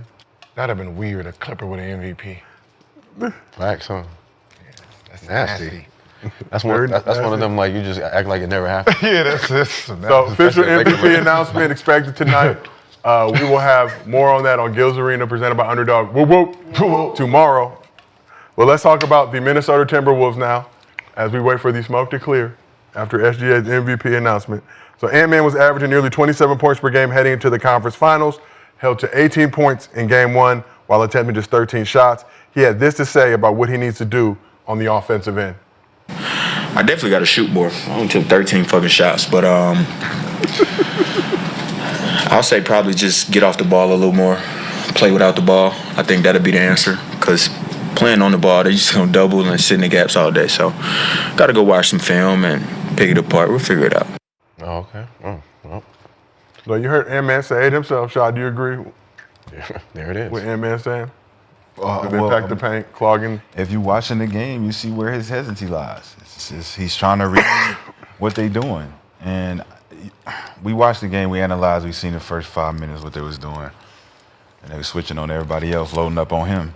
And it made it look like a matchup zone. He was trying to read it, figure out where to get his attacking angles from. Finch has the whole offense up at the top of the key, so they don't got no real down screens, no underneath actions. Everything's at the top, so it's easy to switch and load up. So he's going to have to figure out where, if off the ball he plays, where he going to get the ball off the ball. If they're just going to load up and switch everything anyway, it's going to be difficult. You're going to need Julius Randle to say today at this point. I think he's going to be the one guy that, like he did in the first half, he showed up early. He got their momentum early. They up 4 by half, but he can't disappear in the second half. We got to figure out what that was and make a correction. You heard what Ant-Man said, but what do the Wolves need to do to help Ant better take advantage of the Thunder's defense? Go back to early 2000, man. Early 2000 basketball, like the Thunder are doing, 21 three-point attempts to the Wolves' 51. Who on your team is a threat for us to actually not double you on? Right? You're sitting there trying to do pick and rolls with everyone we're going to double you off of. So go back to early 2000 where the 2 best players play pick and roll. I'm not going to double you off with Julius. The fuck? You do a pick and roll with Randall, and I try to double you, I throw it back to Randall. Randall's by himself. Right? And then you got to over-rotate with somebody that you didn't plan on rotating from because that's not just your game plan. So the fact that you think you can set a pick and roll with Conley and we're not going to double, we want Conley to shoot a whole bunch of shots. We want Rudy. We want you to throw it to Rudy. Rudy go in there and try to Euro step from a 3-point line and turn around, throw it behind us. Like, I don't know what the fuck kind of basketball he plays when he gets the ball, but what do you think is going to happen when they double that? So the only thing that you could do with their defense is a pick and roll with Randall. He's going to pop just like Denver does when they get to the fourth quarter. The same 2 people are pick and rolling. How are you going to play? You're going to hard show, you're going to over, you're going to switch it. Now you're switching. Now Randall has, a smaller guy on him. You should be playing the 2-man game. If not, what you going to do? Beat DiVincenzo now? So you can get all those shots because he took 14 shots and you think like, God damn, these side niggas took all these shots. I need to get those shots because they doubling me. I'm giving it up. He's shooting it. That needs to be me. I'm sorry, sir. That's not going to happen because nobody's doubling DiVincenzo coming off the pick and roll. Nobody's doubling Conley coming off the pick and roll. Right? I mean, you can do some drops to the mid post and work from there. But y'all don't have those plays. That's not plays that y'all put into y'all system. So. And they play too much one-on-one in the second half. You get the ball and you try to get it. You 2 work together. If you're gonna do one-on-one, let the one-on-one be after you 2 did something. Play pick. I pass it to Randall. I come off, see if he gonna give it back. If not, he can pass it. Come set the screen. If they're gonna double, dive. I mean, it's pretty simple. It's called basketball. At 24-hour fitness with older guys who can't move very well. Then it just comes pick, pop, slash, duck in. It's simple. 24-hour fitness basketball. Yeah, with the older guy, not the young niggas. The older guys that don't really want to move no more. They pass. Come set the screen, get it. You dive, and keep coming. Hand off. The early morning. You see the early morning offense, man. So we talked about Ant-Man first quarter appeared to roll his right ankle. He's done that now in each of the Timberwolves 3 playoff series. How concerned should the Wolves be with Ant-Man's right ankle for the remainder of the series? It appeared to be bothering him at points. No, one thing he gonna do is play. He gonna play through that. We ain't gotta worry about that. If it ain't broke, he gonna play for sure. He'll be fine. He's going to be fine. No excuses. Yeah, ain't nothing. No excuse? Yeah, no, ain't nothing. So let's talk about the Timberwolves as a whole. Minnesota took 51 threes in the game, were outscored in the paint 54-20. So besides Ant and Julius Randle, their other 3 starters combined for 16 points, going 6 for 16 from the field, 1 for 8 from 3, while their bench trio of Naz Reid, Dante DiVincenzo, and Nickeil Alexander-Walker combined to shoot 7 for 36 from the field, 5 for 28 from deep. Here are Ant's thoughts on the Thunder's defense in Game 1. They clog the paint. That's what they do. They don't got much size down there, so they bank on us not making shots, I guess. Go to the rim, it's like 4 people in the paint, so yeah, I guess they just be clogging the paint. They put like 4 bodies in the paint, make you kick it out, so just keep making the right play. It was different. It was different every time. I mean, heavy in the gaps. Sometimes trap the ball screen, sometimes don't. Sometimes just run and jump. It's kind of similar to like AAU. They remind me of like an AAU defensive team. Just run and jump, fly around. So it's pretty good. Good to get it out of our system in Game 1. So we'll be ready for Game 2. We should be ready. So Wolves scored just 88 points in this game. Third time this postseason they've been held under 90 points. They're 0-3 in those games. So Sonny, what can the Wolves? Third time this postseason they've scored under 90 points. Yeah, they did one against Golden State. One against the Lakers, one against Golden State, and one in this. Yeah, they don't have enough scoring over there, dog. I think 2 88-point games, 1 85-point game, if I'm not mistaken. Got enough. But 0-3 in those games this postseason. So what can the Wolves do to get more looks near the hoop and not settle for so many threes against the Thunder's AAU defense, as Ant-Man described it?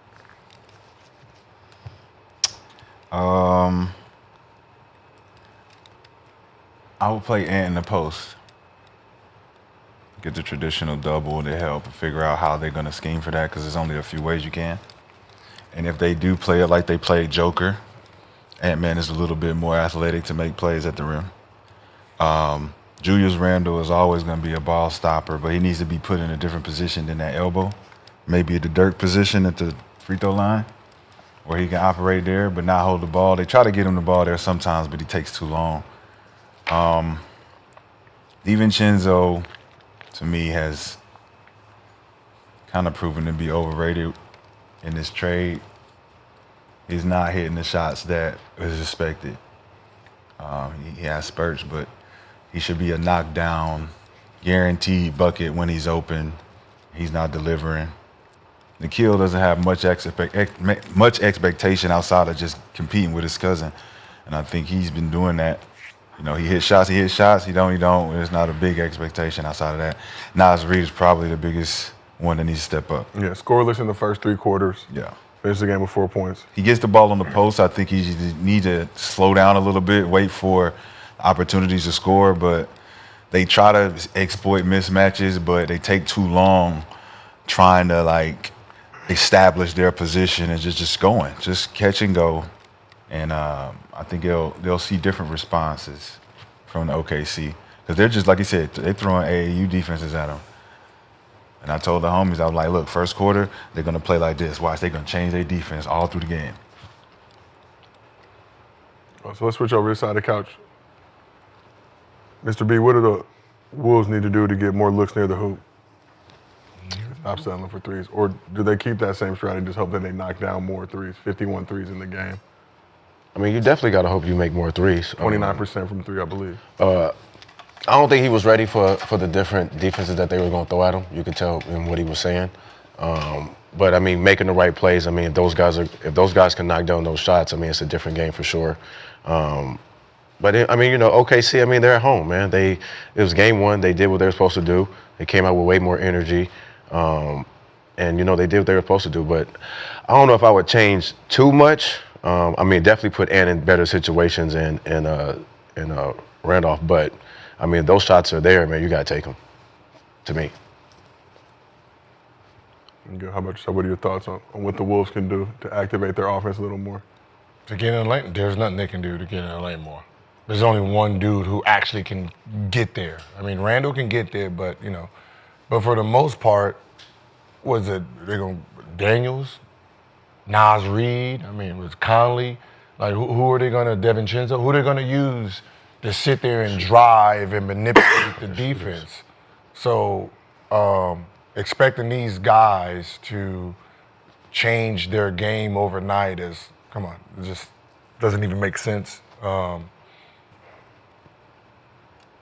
They might need to switch their lineup a little bit, because you literally have, like, if we know what Ant-Man's doing. Now, if Ant-Man is the ball handler in the half court and he's doing the pick and roll and initiating the offense, then what is really Conley there for? Spot up shooting?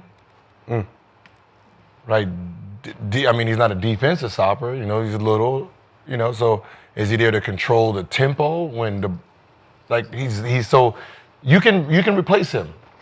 You might put DiVincenzo there, right? See if that helps, where when I do this pick and roll and you think about doubling me, I'm passing the ball back to DiVincenzo, and see if that helps his shooting. Yeah. And it releases me a little bit more. If not, you go with Daniels at the 2, since he's guarding the point anyway, and then put Nas Reed in and just go a lot bigger. Yeah. But all that, I mean, at the end of the day, Nas Reed shot how many? 11 threes? He shot 11 threes. 1 Yeah, for so- 11. I think he was 0 for Yeah. 8 from 3. Yeah, so, if they're So gonna, it says you, Daniel. So you got Daniels, a three-point shooter spot up. You got Nas Reed's three-point spot up guy, and Randall. So you don't have any dead weight out there. Right. But right now you have 3 guys on a team that doesn't even think about shooting the ball. That's not a good lineup because they only have one, Lou Dort. Right? He's the only guy in the starting lineup that's not really there for shooting. The other 4, they're putting the ball up a little bit. Yeah, but Dort has the potential though to get. No, out I of mean time. he's Well, gonna have the saying, but potential to go obviously high. different defense. Conley's gonna give you 7 shots max if he's going. Like he plays with damn near perfect basketball, and you can do that coming off the bench, changing the tempo up a little bit, trying to make the game a little bit faster, But right now, you have a lineup where you literally scored 88 points against the Lakers. You scored 88 points against Golden State Warriors, right? I mean, we expected against this team because they're the fucking number 1 defense. Yeah. But the other 2, Neither one of those 2 teams you just mentioned have the top-rated defense in the so NBA. you know what I mean. So the fact that you've shown that it is you struggle at scoring sometimes, and I'm pretty sure there's going to be another game in this series if it goes to 7 that they're going to score about 95 or lower. And the other team, they had a horrible first half, and they stayed in the game. Horrible. And when they did catch fire, game was over. Plus 30 in the second half for the Thunder. I think that's the bigger issue. Yeah, I mean, it's Wolves can't win this series putting up. no, they can't win this series anyway. I don't give a fuck what 48 what to 40. They can't win this series because if you speed the game up, it benefits OKC because they have more guys who can put the ball in the basket than you do. It's a game where you literally gonna have to. It's a grind. This is a straight Detroit 2004. I'm trying to keep everybody under 90 points game. That's gonna have to be the mindset, where it's just gonna have to be just straight lockdown defense. Because if you try to get into a running game with the team, they have the advantage where they have guys who can run. Right? You got Ant-Man. That's it. Right? so you think if they don't change their lineup, you think it'd be over faster? Because you got him in sick. You got OKC. They're going to catch. Listen, those guys are not going to shoot this bad. But even if they shoot distance, they still get their ass whooped. Right? This is a game where you're going to have to switch it. This is right. There's some series that you have to change shit up. There's some series where motherfucker have to be a decoy. Right? I mean, you know what I mean? This might not be your series, Ant-Man. Because their best defenders are in your position and they're loaded up. This might be Julius. This might be his window. He might have the advantage over Harkenstein and fucking Chet here. Do you think he's looking at it like that? No. No, but that's where it comes in with veterans that's looking, and you really have scouts that's looking. That's you being mindful, watching the game, going back. Like between now and then, he should have watched this game 4 times. Watch it 4 times. I remember. Listen, I had a reality check my first playoff game where I was averaging about 30-something against Chicago Bulls. Struggle game 1, struggle game 2. And Scottie Pippen told our trainer that, hey, if he wants to win this series, he can't be the scorer. They loading up on him. They are taking him out. So he's going to have to be a passer. So I watched those 2 games all day, just like, fuck, every time I drive, here they come, here they come, here they come, here they come, here they come. Had to be a decoy. Showed him I'm willing to pass the ball. Because, I mean, his contradiction is very different. He said, I need to get off the ball more. Then he also said, I got to shoot more. I can't only take 13 shots, so I got to shoot more. Then he said, I got to pass more. That you're not going to be able to do both, sir. No, I think he meant finding scoring more off the ball. Yeah. I know what he means, but it's not reality. Because what he's looking at is off the ball guys getting all the shots. But they're getting all the shots because everybody's doubling you. Right? You can go over there all you want, motherfucker. We ain't leaving. The fuck? We just gonna double your ass from here. Ain't shit changing. So you got to be smarter than the game plan. Motherfucker, we got a book, right? You got the book. We know everything your ass want to do. We done seen every time you come off the left what you gonna do. When you go left, we know you gonna go this step first, right? You go this way, we know you gonna come to this way. We know everything your ass wants to do. There's new technology. So you have to bring in a whole nother game. That's different. There's no scouting report on you posting up in the mid post. You don't know how to do that. I'm pretty sure you do. Bring that into the game. Hit their ass with that a couple, 3-4 times down the lane and see what happens.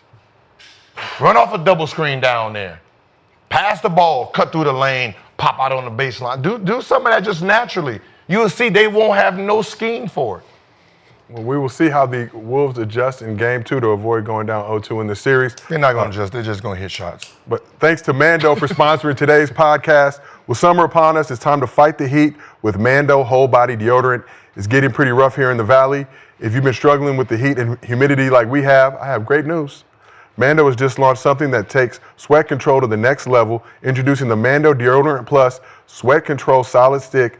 It's double protection. Finally, you get the odor control you love with Mando, plus powerful sweat control. It controls both sweat and odor for 72 hours, and after just 12 hours, underarm sweat was reduced by 92%.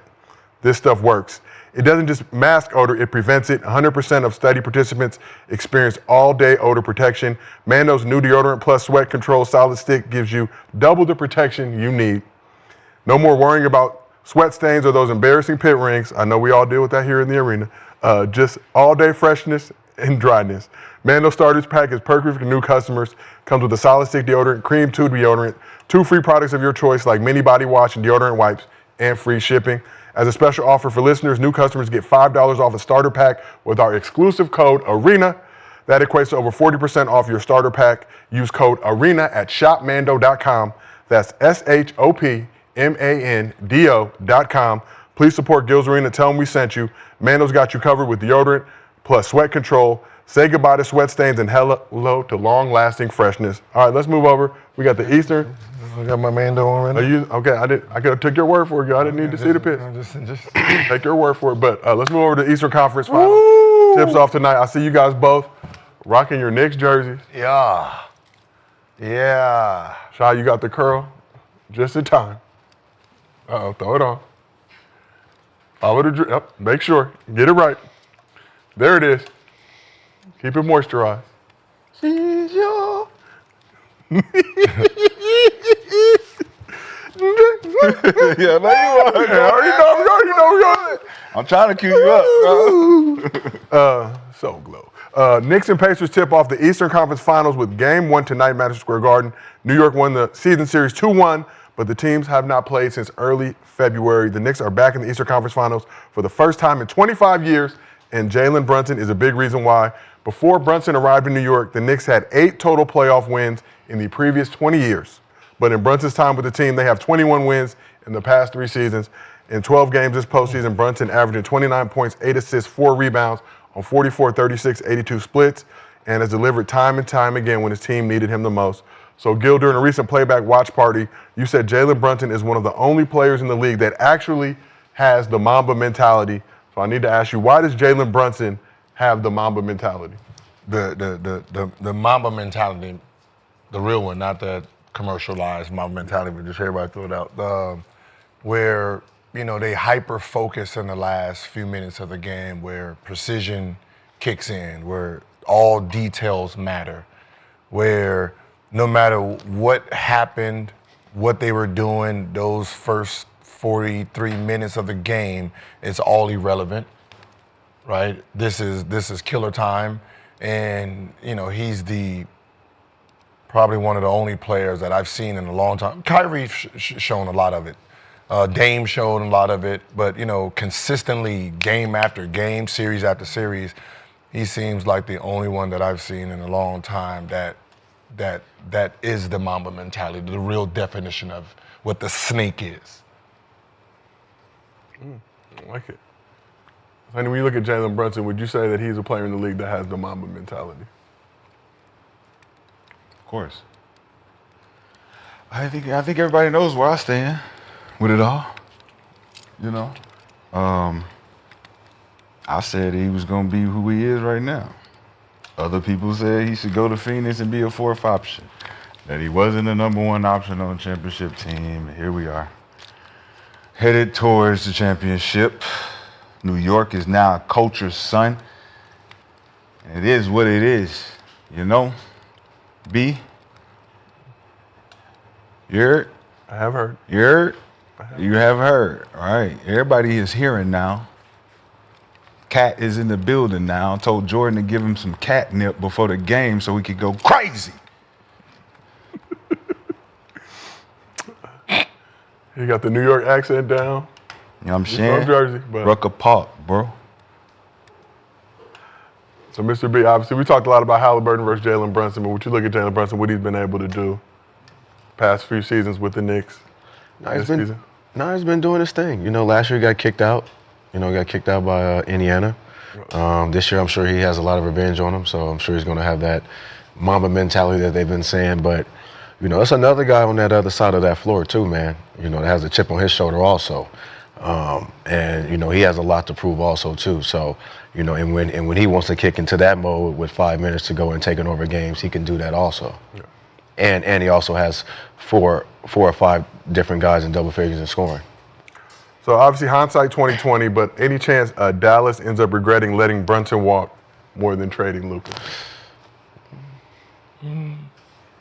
I don't. Nah, I think it was for the best. Yeah, does Brunson end up being the same player he is if he stays in Dallas?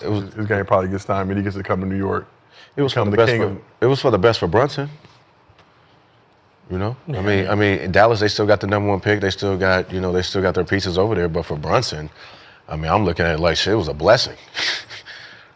I'm in New York, biggest market, Eastern Conference Finals. Like, I got a chance to do something that hasn't been done in New York for a long time. Different. Agreed. Okay. You got blessed into a right situation. Seems like the ideal, perfect thing. They've cultivated this team around and brought some of his Nova Knicks through there. That's what the underdog situation, it allows you to present yourself in opportunity to mold something from the start. You know what I'm saying? I think New York needed somebody to come in and help Julius Randle make it look like something. You had RJ and those guys up there trying to do something in New York. They were all young.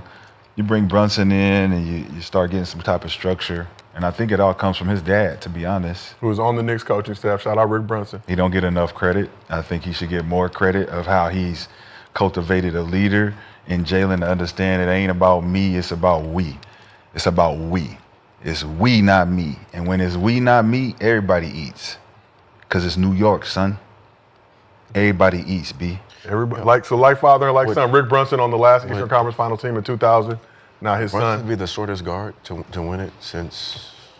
If they win a championship, right, he'll be like since Isaiah Thomas, right? Because how tall is he? In the last 50 years, 6'1", 6'1", 6'2". Yeah, right. Mm-hmm. So he'll be. As the main guard, yes, as the number one option. The last one was Isaiah Thomas.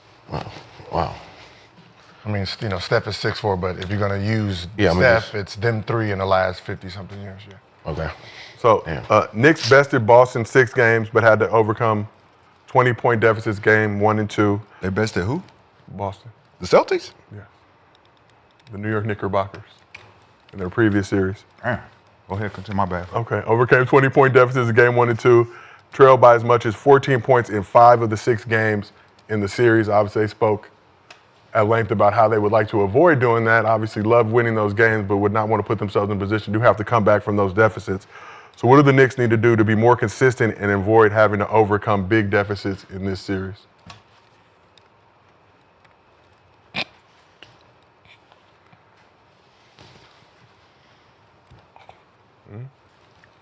Yeah. Lakers in 5. What would the Knicks have to do? Lakers in 5. That's what they need. Just think about that. Lakers in 5. We don't want to be like them. We get it right. Lakers in 5. No. It ain't gonna be that easy now. They got Holly over there that can run the show, and when they're making shots and they have 4 or 5 guys in double figures in scoring, Indiana's dangerous. Yeah. Your take on Siakam, not taking the next leap, but I think everything that he's done for that team, Indiana has been good, for them. And we'll talk Siakam and Pacers in a moment, but you're just looking at this Knicks squad. Been great at times, been terrible at times. Terrible on the defensive side, communication issues, not having a sense of urgency. Had to have a team meeting after the Celtics smacked them in Game 5 to get their minds right. We talked about that earlier this week. Gil, I see you staring at me. No issue with this Pacers squad? That defeated them last season. Obviously, it was a different Knicks team. They didn't defeat the New York Knicks. They defeated a bench squad last year. No OG Anunoby, Brunson hurt. Yeah, they defeated a bench squad. So if they can go into this series thinking that this is the New York team that they played last year when it's not. Right? They played against a bunch of 6th, 7th, 8th men.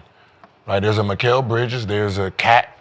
Yeah. I mean, he's been playing like kitty cat, but Cat hopefully he comes in as Tony the Tiger because this could be his series.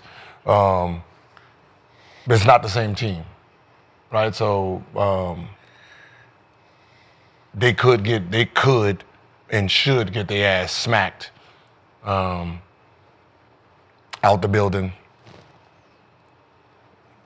So do you feel like, Gil, Cat is the X factor in the series? You said this could be his series. Why do you feel that way? Because he's playing against a guy that's kind of like him, not very physical, right?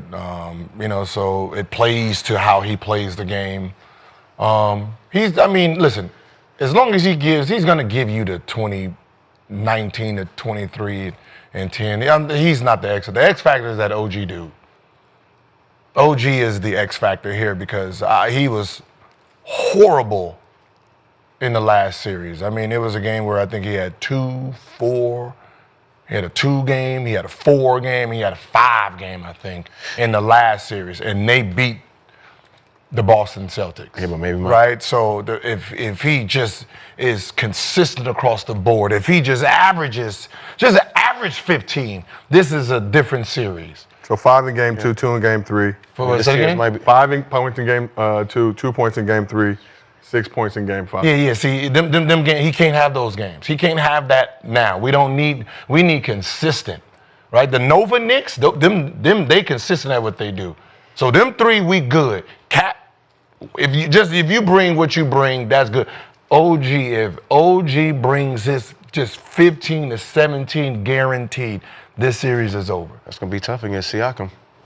Siakam can't stick everybody. Well, he'll be guarding him, right? Right. I mean, and then Cat and Miles Turner, they exit each other out. They might put Siakam on Cat. So, Mr. B, I know where they weird over there in Indiana. I know where your allegiances lie in this particular series, but who's the X factor for the Knicks in the series? Ask him who the X factor is. Who's going to help the X factor over there with the Indianas? Oh, Siakam, for sure. Okay, well, that's not wow. Yeah. What was the question? Who's the X factor for the New York Knickerbockers? Damn, they hate the Knicks that bad. They don't even want to talk on the Knicks. He's Indiana. Yeah. So I said, tell him to talk about his team. So the X factor is the number 1 option.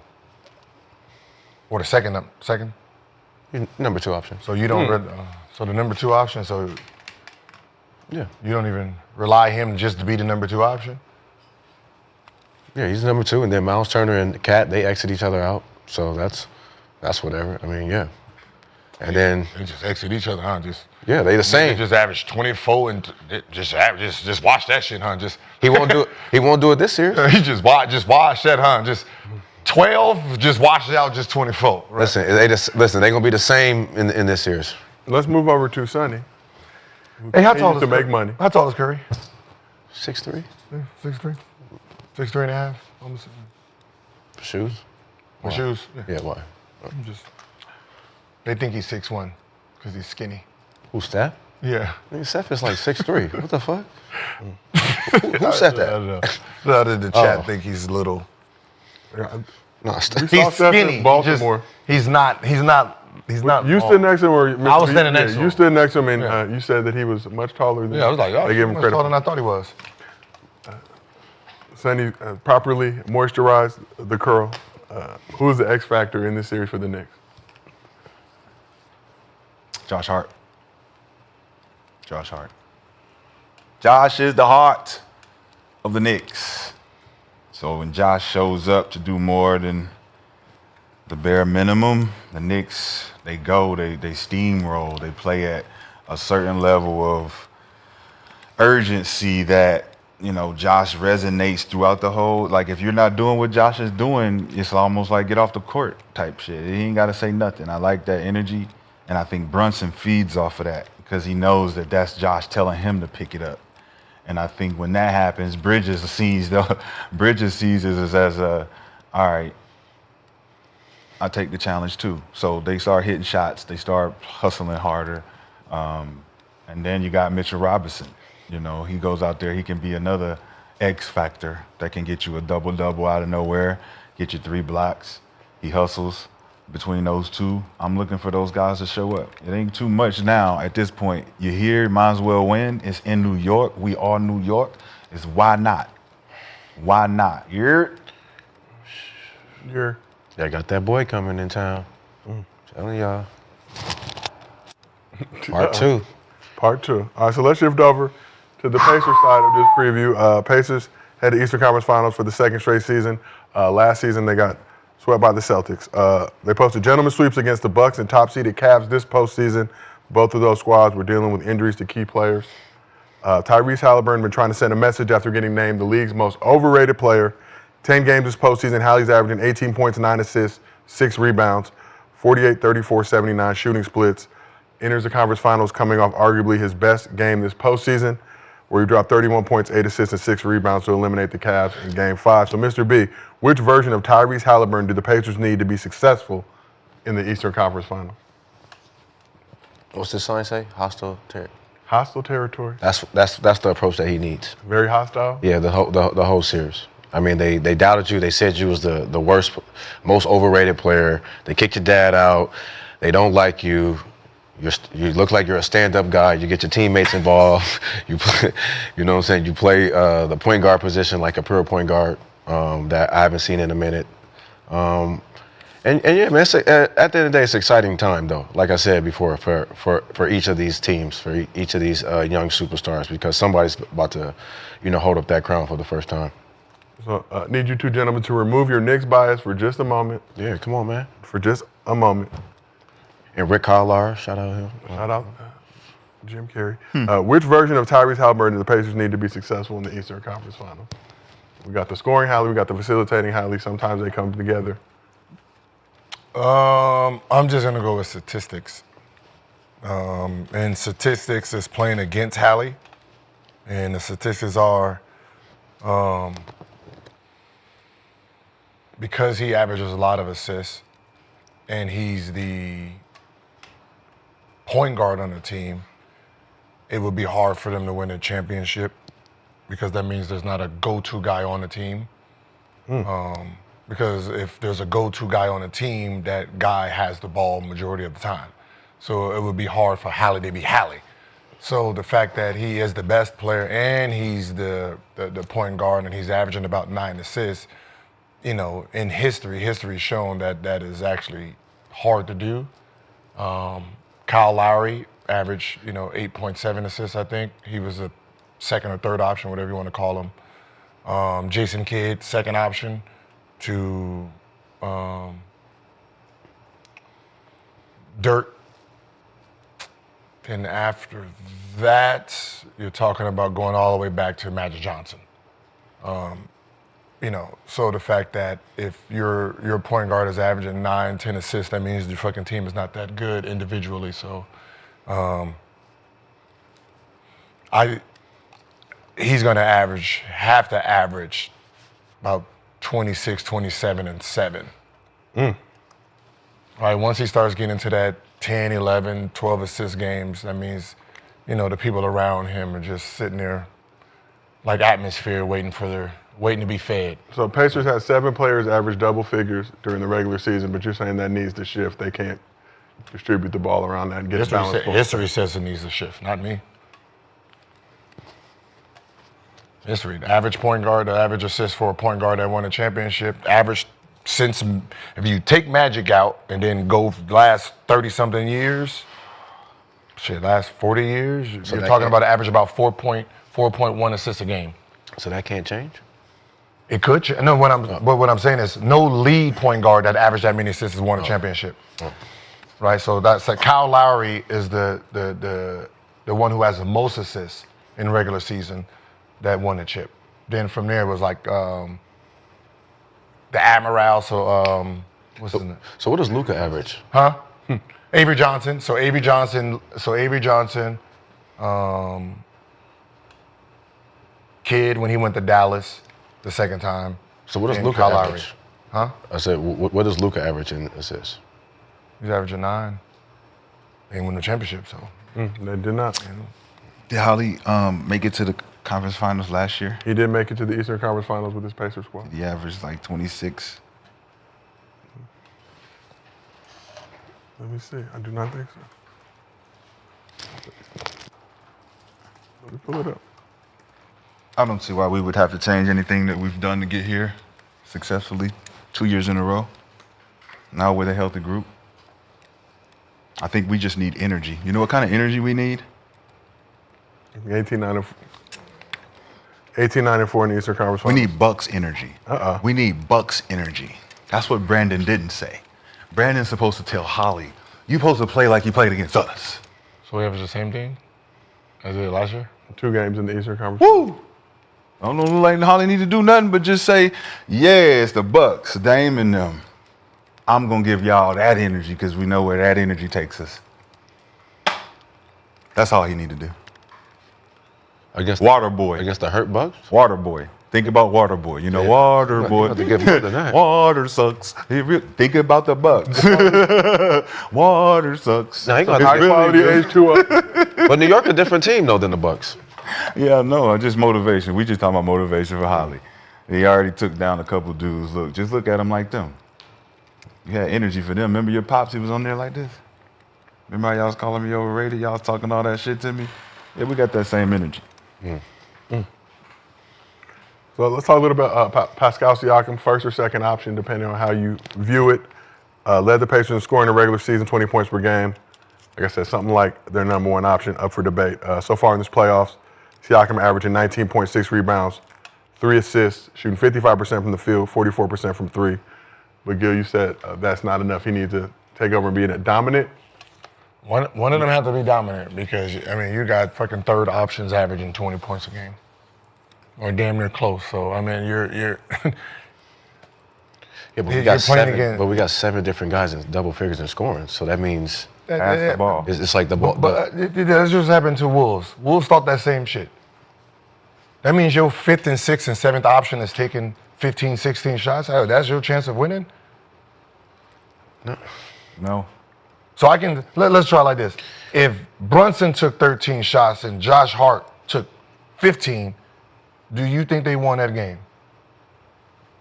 I mean, depends on. I Man, mean, this is- Yeah. I mean, but shit, but Yeah. Brunson gonna get to the free throw line. And So Josh is going to have a triple-double. I'm just So saying. Pacers got 5 players averaging more than 10 field goal attempts per game. Siakam leads them at 13.9 I mean, the ball is- 14. Hallie at 13.3. Team game. It's Miles me, not Turner at me. 11. Please don't change. Please don't I mean, change. I just feel like Holly at the last 5 minutes, he's gonna end up taking over the game. But I just like the fact that it's. I mean, dude, they be 7 dudes in double figures scoring. How you gonna beat? I mean, That sounds that Good means team that- basketball. sounds cool. I go with history, man. I don't go with my opinion. I go with the history. History tells you history's saying OKC is winning the championship. If OKC is winning the championship, history is saying it. I'm sorry. So, Gil, are you saying that basically back to these Pacers, that Hallie and Siakam need to basically just take over, and one of the two of them? One or both of them both need to dominate. If I'm relying on my 3rd or 4th option to be me, I mean, that's what we're talking about. You go back to Shaq and Kobe. I'm expecting Rick Fox to average 14 for us to win. No, we have to be dominant for them to be open. So you can listen. If it's working for you up to this far, keep doing what you're doing. Mm-hmm. But I can tell you what history is saying. History is saying that this is a OKC championship. If Knicks make it to the championship and Wolves make it, Knicks is making it to the winning championship. Holly has a damn near 0% chance of winning. He'll be the first person in history, be the best player, and average that many assists and win a chip. History is not on his side the way he plays the game. Because it shows no one is dominating individually that's putting the team in danger. That's what history is saying. What are his stats through the games from the last series? Okay. And There was nobody dominant on the Pistons when they won the championship. The Pistons? Rip? Nobody dominant. Rip was the number one. Nobody dominant. So versus the Cavs in the Eastern semis, he averaged 17.7 assists, 5 rebounds. No, I'm saying, give me the 4 games. What was his points? So 70 fucking years ago. game 1, 22 and 13 assists. Series. 21. 22 and 13 assists. Game 2, 19, 4 assists. Game 3, 4 points, 5 assists. Game 4, 11, 5 and 5. And then in game 5, he had 31.6 rebounds, 8 assists. And they ended up winning 4-1. They won 4-1. And how many games did he have less than 15 points? 2 of those games. 2 of those games. He don't have to do all that shit to get a W. He know that because he got his guys playing well. And if I need to out and step on you, I will, and I'll show you that. It's good, but he's going up against the Knicks. You heard? I have heard. Different beast. All right, let's go. Series predictions. Mr. B, we'll start with you. Who wins the Eastern Conference Finals and how many games? Pacers in 7. Pacers in 7. Let's move over. I want to say Knicks in 4. You think but Knicks get the I'm sweep? going to be reasonable and say Knicks in.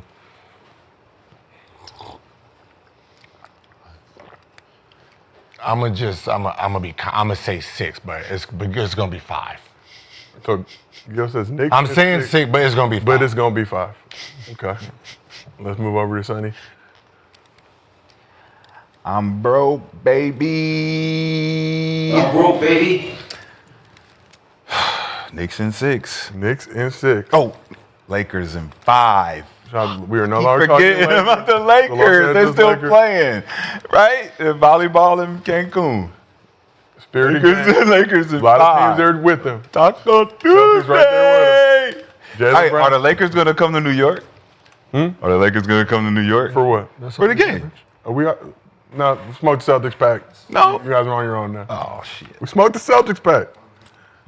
Our job is done. We've done all that we can. That's crazy. We've done all that we can. That's crazy. We got one last thing to talk about before we get to mostly fans. WNBA season tipped off last weekend, featured a matchup between last season's Rookie of the Year Caitlin Clark and All-Star Angel Reese. According to ESPN, the 2 games that ran on their network, the Sky Fever and Aces Liberty, were the most watched opening weekend ever on their platforms, with the Sky Fever taking the crown. On what platform? ESPN. Tubi? Yeah. Oh. Yes. I'm sorry. I'm thinking this is 2 years ago. I'm thinking it's 2 years ago. You said you did say ESPN. I did say. I heard Tube. Okay. Go. All right. Well, according to ESPN, the Sky Fever was the most watched WNBA game ever on their platforms, including regular season and postseason games. Game drew 2.7 million average viewers, peaking at 3.1 million viewers, up 115% versus last year's ABC regular season coverage. But the game wasn't without controversy, obviously, after Clark's flagrant foul on Reese led to a scuffle with Reese and Aaliyah Boston getting texts and reports of racial slurs being directed at Reese from the Fever crowd. But one thing we do know, whenever these 2 players match up, people are going to watch it. So are we witnessing what will become the biggest rivalry in WNBA history in real time? And I know y'all say it's not a rivalry, but it has been crafted as such, even though they don't play the same position. When their teams meet up. Crafton to be one of the biggest. I mean, are we seeing it in real time? Bird versus Magic. Yeah, for WNBA? For the Yeah. For the W, as they say. I know it was Sue Bird, Taurasi was kind of one, but, because they was, winning and playing against each other. But, this rivalry has been started from before we knew who these girls were. Middle, junior high, 9th grade, Olympic teams. It started way back there and then fell into college and, it then carried over to here. So I think for the game itself, what more can you ask for? I mean, you can complain and cry and do whatever you want to say, but right now we're all watching, we're all reacting to it, and no one's disappointed. A lot of tension, though, but yeah. No, I like it. I like it because of the history of it. Since high school, they've been going at it. So the history of it, the stories behind it since college, both of them being successful. coming into the WNBA, helping the game grow, especially right now where the social media is and everything is right now in the world. It's definitely a good look for the WNBA. And I can't wait to see it for years and years to go on. I mean, you got Juju coming, you got Hannah Duggo, you got Olivia Miles, you got all these different women coming up in the WNBA. So, this is just the start of it. This is the start of something new and something dope. Rashad, move over to you. Are we witnessing what will become the biggest rivalry in WNBA history in real time? I just can't agree. I don't think it's one-sided. I don't think Caitlin thinks of it as a rivalry at all. I think she just comes to hoop, and she knows that she's got a competitor coming to hoop against her, and she wants to beat her every time she plays against her. I think that it's nothing personal with Caitlin. I think that she loves to go out there and try to win. And, she got beat up all last year. She didn't complain. She got up. She kept going. I think Angel feels like she has to prove something, but she don't. She's already established. She's already dominant. She has her position. She has her role. She can dominate in that role. She's proven that. So I think that forcing a rivalry would be a bit much, but I think when they both hit the court, they both know that they're going to bring it. And I think it's been oversaturated with this thing about picking sides, race, and all that. I think it's just hoop. I think they're just two competitive hoopers that really are like, one of them might not like the other one might not think the other one is whatever, but they both got respect for each other in their games, and I respect that part, and it's entertainment, and I think everybody can get sensitive. They got people out there trying to fight each other over the damn foul, and it's funny, but I think it's all good for the WNBA as far as competitively. And if everybody on the outside want to take it a different step further and all that, that's on them. But I think between Caitlin and her, it's not really a rivalry. It's just, let's go out here and let's hoop. That was going to be my next question. Is the median fans pitting Caitlin Clark and Angel Reese against each other good or bad for the growth of the WNBA? I think the numbers show. Amazing. People want to watch. You want controversy? This is since college, right? When she did the thing in her face. This has been good views for them. No, listen, if you just track the history back, you can see, as a number 2 player in the country, which was Angel Reese, and she wasn't put onto some of those Olympic teams. You know what I mean? It could have started there. We don't know. You know what I mean? But you can see at all the top 5, the number 2 player was never put on the team. It was basically, it was other way around. It was Paige's. She was the love child of that age group growing up until she got hurt. So right now they have a rivalry. They didn't have one. If they did 2 years ago, we didn't know about it, right? The NBA had, Magic and Bird. Follow the blueprint. If white America want to push her up, let them. Shit, if Black America want to push her up, let them.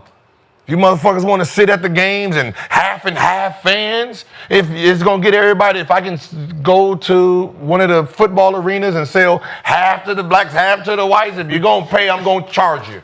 God damn it, if you want white only goddamn water and black only water, that's what this is America, god damn it. So we're pretending like this is not a real thing, but we're sitting there arguing. So I'm playing to both fucking sides. White jerseys for one, black jerseys for the other. If that's what you motherfuckers want to do to make yourselves feel better, then go. But it is still basketball. And however you want to perceive the game, it's your way to perceive it. But it's 2 girls playing great, because the only thing y'all not talking about is actually the basketball part of it. Right? If one hits one, the other one hits, we don't give a fuck what. She got 30, she got 20 and 20. It's still the game of basketball, and that is what comes first for them too. What everybody does after, that's y'all on how y'all want to sell this product. But the girls are bringing the product on how they bring it. Caitlin's doing what Caitlin's doing. Angel Reese is doing what Angel Reese is doing. And we do not condone segregation in the arena. We're merely talking about from a revenue generating standpoint. Hey, listen. If you want to piss off each other, get it back. We do condone getting back. You're doing it online anyway. Shit, just put a package together, goddammit. So we talk about the toxic nature of discourse in the NBA, but are we starting to feel that now on the WNBA side?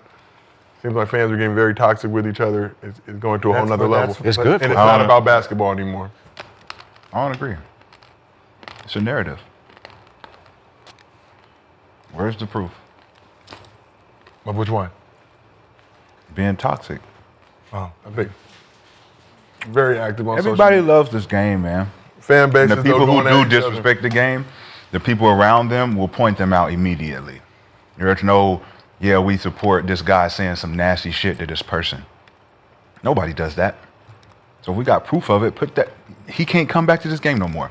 She can't come back. They can't do that. We've done it before. But we have seen that a ton on the men's side, though. We see it, yeah, and we get rid of them. Where arguments get very nasty, very toxic, disrespectful, go above and beyond just basketball. Discourse. Yeah, it all happens. We know it happens. day. It happens. You know, there's diabolical people, but it's all right. Bring it in. Yeah, man. It's like, don't let it affect. It's not to the point where you ain't heard none of the shit that's going on before. Right. It's not new, so you shouldn't be sensitized to it. Shouldn't be so like, oh, he said this. Oh, we can't say that. Oh, you're black and I'm white. And yo, relax, bro. This is not 1932. We all get money together, man. Let's get money together, bro. As long as the WNBA girls, which is, majority black, as long as they're not feeding into it and it's still just a game to y'all. Like, as long as y'all treating it like a basketball game still, let the rest of us do what we do. All right? Don't tell me how to get my motherfucking views. Right? Because 2 years ago, we wouldn't. Because if you think this is too much, then go back to 2 years ago. Where they were simulating y'all games. 4 a.m. in the morning. BET Uncut. Nobody watched. Right? Let's just be honest. So there was a time, right, where we wasn't paying attention as we are now. Now we want to be involved. We want to talk our shit. We want to pick our sides. Let us do what we do. Because the more we're doing what we're doing, the more your revenue's going up. Right. All you do is just keep up. Produce the jerseys. Produce the wear. Let us pick sides. Have one side all Caitlin Clark dolls. One side all Angel Reese dolls. And we're going to see who going to sell out who. And there should be a counter on that motherfucker. Let the world know, oh shit, Angel Reese doll selling out too much. Mm-hmm. What you think's gonna happen? All white coming through, shutting the building down, buying. Come on, man, this is America. This is what sells. Let's get the money. If you thought your game just sold the game, then y'all would have been sold out 2 years before they even came in here. It's sold out college basketball and it's selling out now. Some of y'all having career years. We'll see it when we look at the box score of the people we want to look at. But, oh shit, she had 30 lines. Hey, mention her tomorrow, whatever her. Mention her tomorrow. But other than that, I mean, yeah. The game is a game. Let the two people who's breaking down the walls break down the walls because everybody eats. The game has to be built. Like, it was built off of, the Cheryl Swoops, the Lisa Leslies, the Robos, the Don Stan. It was built then. Rebecca Lobo. Maya Moore. Rebecca Lobo, yeah, the big one, Big Bird. The Robo. You used to call her Big Bird. Maya Moore. Maya Moore, Becca, like. Rebecca Robo. Oh, my Lord. Robo. Lobo. See, I don't even know the motherfucking full name. You tried. Just Big Bird. That's, you know what I mean? Big I Bird. didn't have trying to have regular discourse. And then Here it goes, representative whoop whoop. My mother. Tarasi and them came in, Candace Parker, right? They did their job, right? Sue Bird, they did their job, right? Keeping it afloat, and that's what they kept it afloat. Now you got And Two girls. Like I said, we're seeing a lot more toxic, I think, on this side. You can say it's narrative, but that's a part of all sports. It's all See that- sports. Yeah. We see that. All sports. Fan is short for fanatic. Nothing. What they doing is nothing. People are wild. But this ain't nothing. We but- just getting started. I say Wait till we start talking about the game. Shit, you don't think we know shit. Y'all Start miss a breaking lot it of down. layups around that motherfucker. Wait till we start actually depicting the game. Right now, this shit just fun to us. Right? Or they start hiring us to, commentate for the WNBA game. I'm telling you, I'm not ready yet. I'm ready. Yeah, you have done. I'm not ready. You have done a playback watch ready. party. You did a watch party for the I did a watch Skyfish. party. I am not really ready. I'm not mature enough For real? to go play by play yet. Not yet. Not yet. Not yet. How far away do you think you are from being WNBA is way more easier to follow. Like they move the No, ball, like they yeah, back yeah, yeah. kick, There's so many get times the somebody high can get post, hit in like the they actually listen. I'm learning the game more watching them. Yeah. There's so many times how many wide open layups and get hit with the hit, get your head hit with the ball a couple times before you just start giggling and Listen, snickering Skylar and Diggins, look, They need it. They need the Right, giggling and right. So, snickling. like, They need I'm- all I'm- that. I'm They not- need to, hey man, you can't miss that. You Yeah. can't miss that layup. Come on now. like Skylar Diggins and Paige, they was hooping. fast break layup, jump off the wrong leg with the Oh, wrong my arm, God. looking the wrong Man, way. just can't catch it at all. Just can't put your hands Like, on like, it. Can't like, how about this? Like, majority, not everybody. You got some skilled, but just think Rudy Gilbert when he dives and they passing the ball. What we see there, WNBA. You just never know. Very skilled, You very just never independent. know. Hey, no, that's There's a big difference between talent and Rudy Gilbert. Underdog does not support the views expressed on this program. I'm just not maturely ready yet to just. Thank you for being honest. just- How far just- away do you think you are from being maturely ready? 10 years. Okay, Damn. 10 year rule. Hold 10 you to that. damn. 2035, we will get Another part of the pick of Gil Another part WNBA of coverage. But in the meantime, let's move on to Mostly Fans, presented by the good folks at Underdog. Download the Underdog app, use promo code GIL, get up to $1,000 in bonus cash, plus a special pick'em. So, our first question from the chat, Underdog user must be the money 24. Should a player's entire playoff run be considered in who wins the finals MVP? No, it's called. I'll just read the questions. Say it again. What is it? Should a player's entire playoff run be considered in who wins the finals MVP? I believe the finals MVP is the finals of the NBA finals. No, is because it's just two that different words. series. They got the playoffs one. You get the playoffs before you get to the finals. Like right now, okay. Right now, if they had to vote on playoffs MVP, who gets that award? Brunson. Run. Okay. But and also we talked about maybe having an all playoff team and things like that. But What I'm saying is like right now. Oh no. it should it be round to round though, because What do you say, Holly?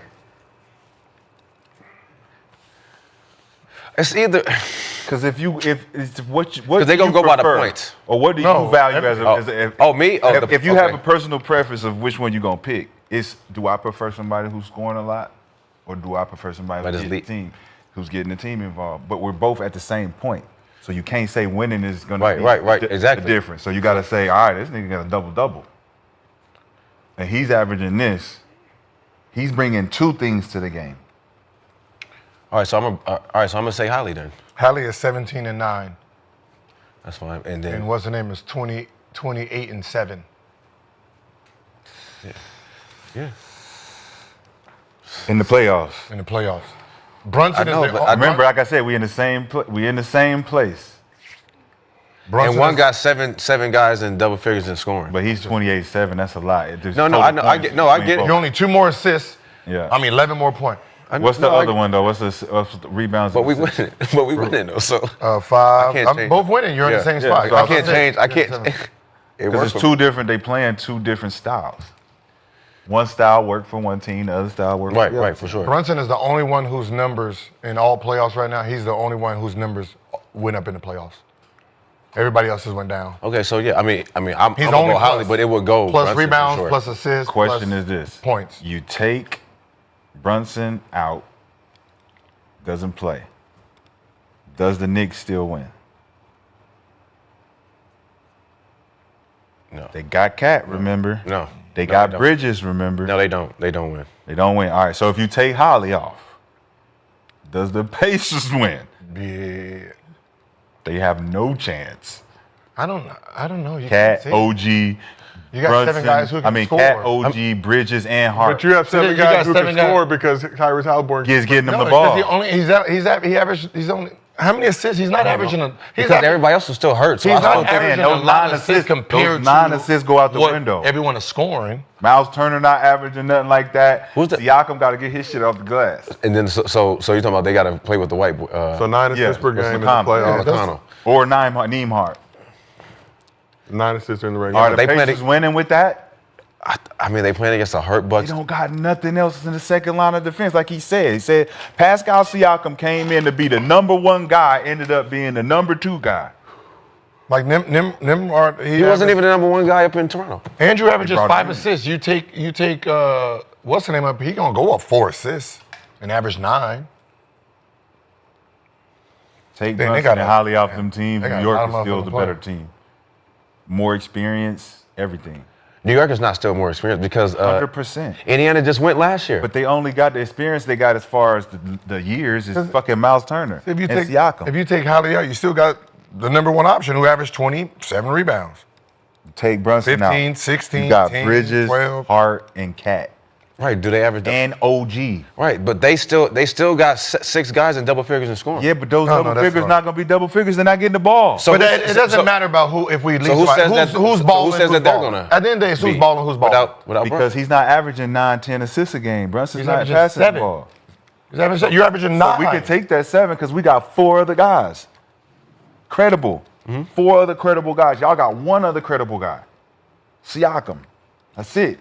Everybody else move. We got these. They like, man, they ain't ready for this. We good. We got it. Brunson, chill.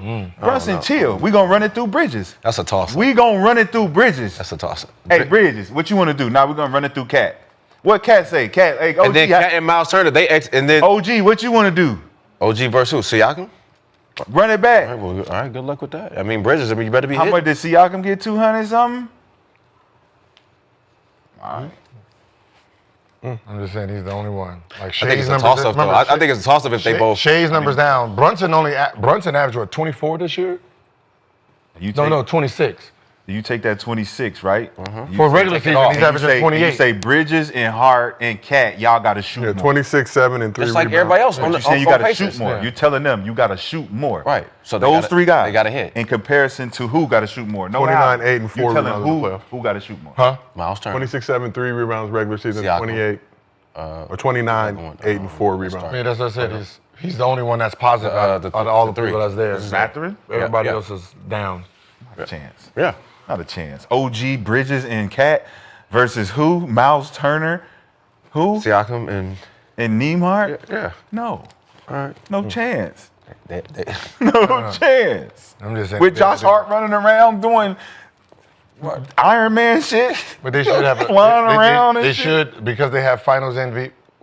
See that Eastern Conference, Western Conference Finals MVP. That should be the playoff MVP.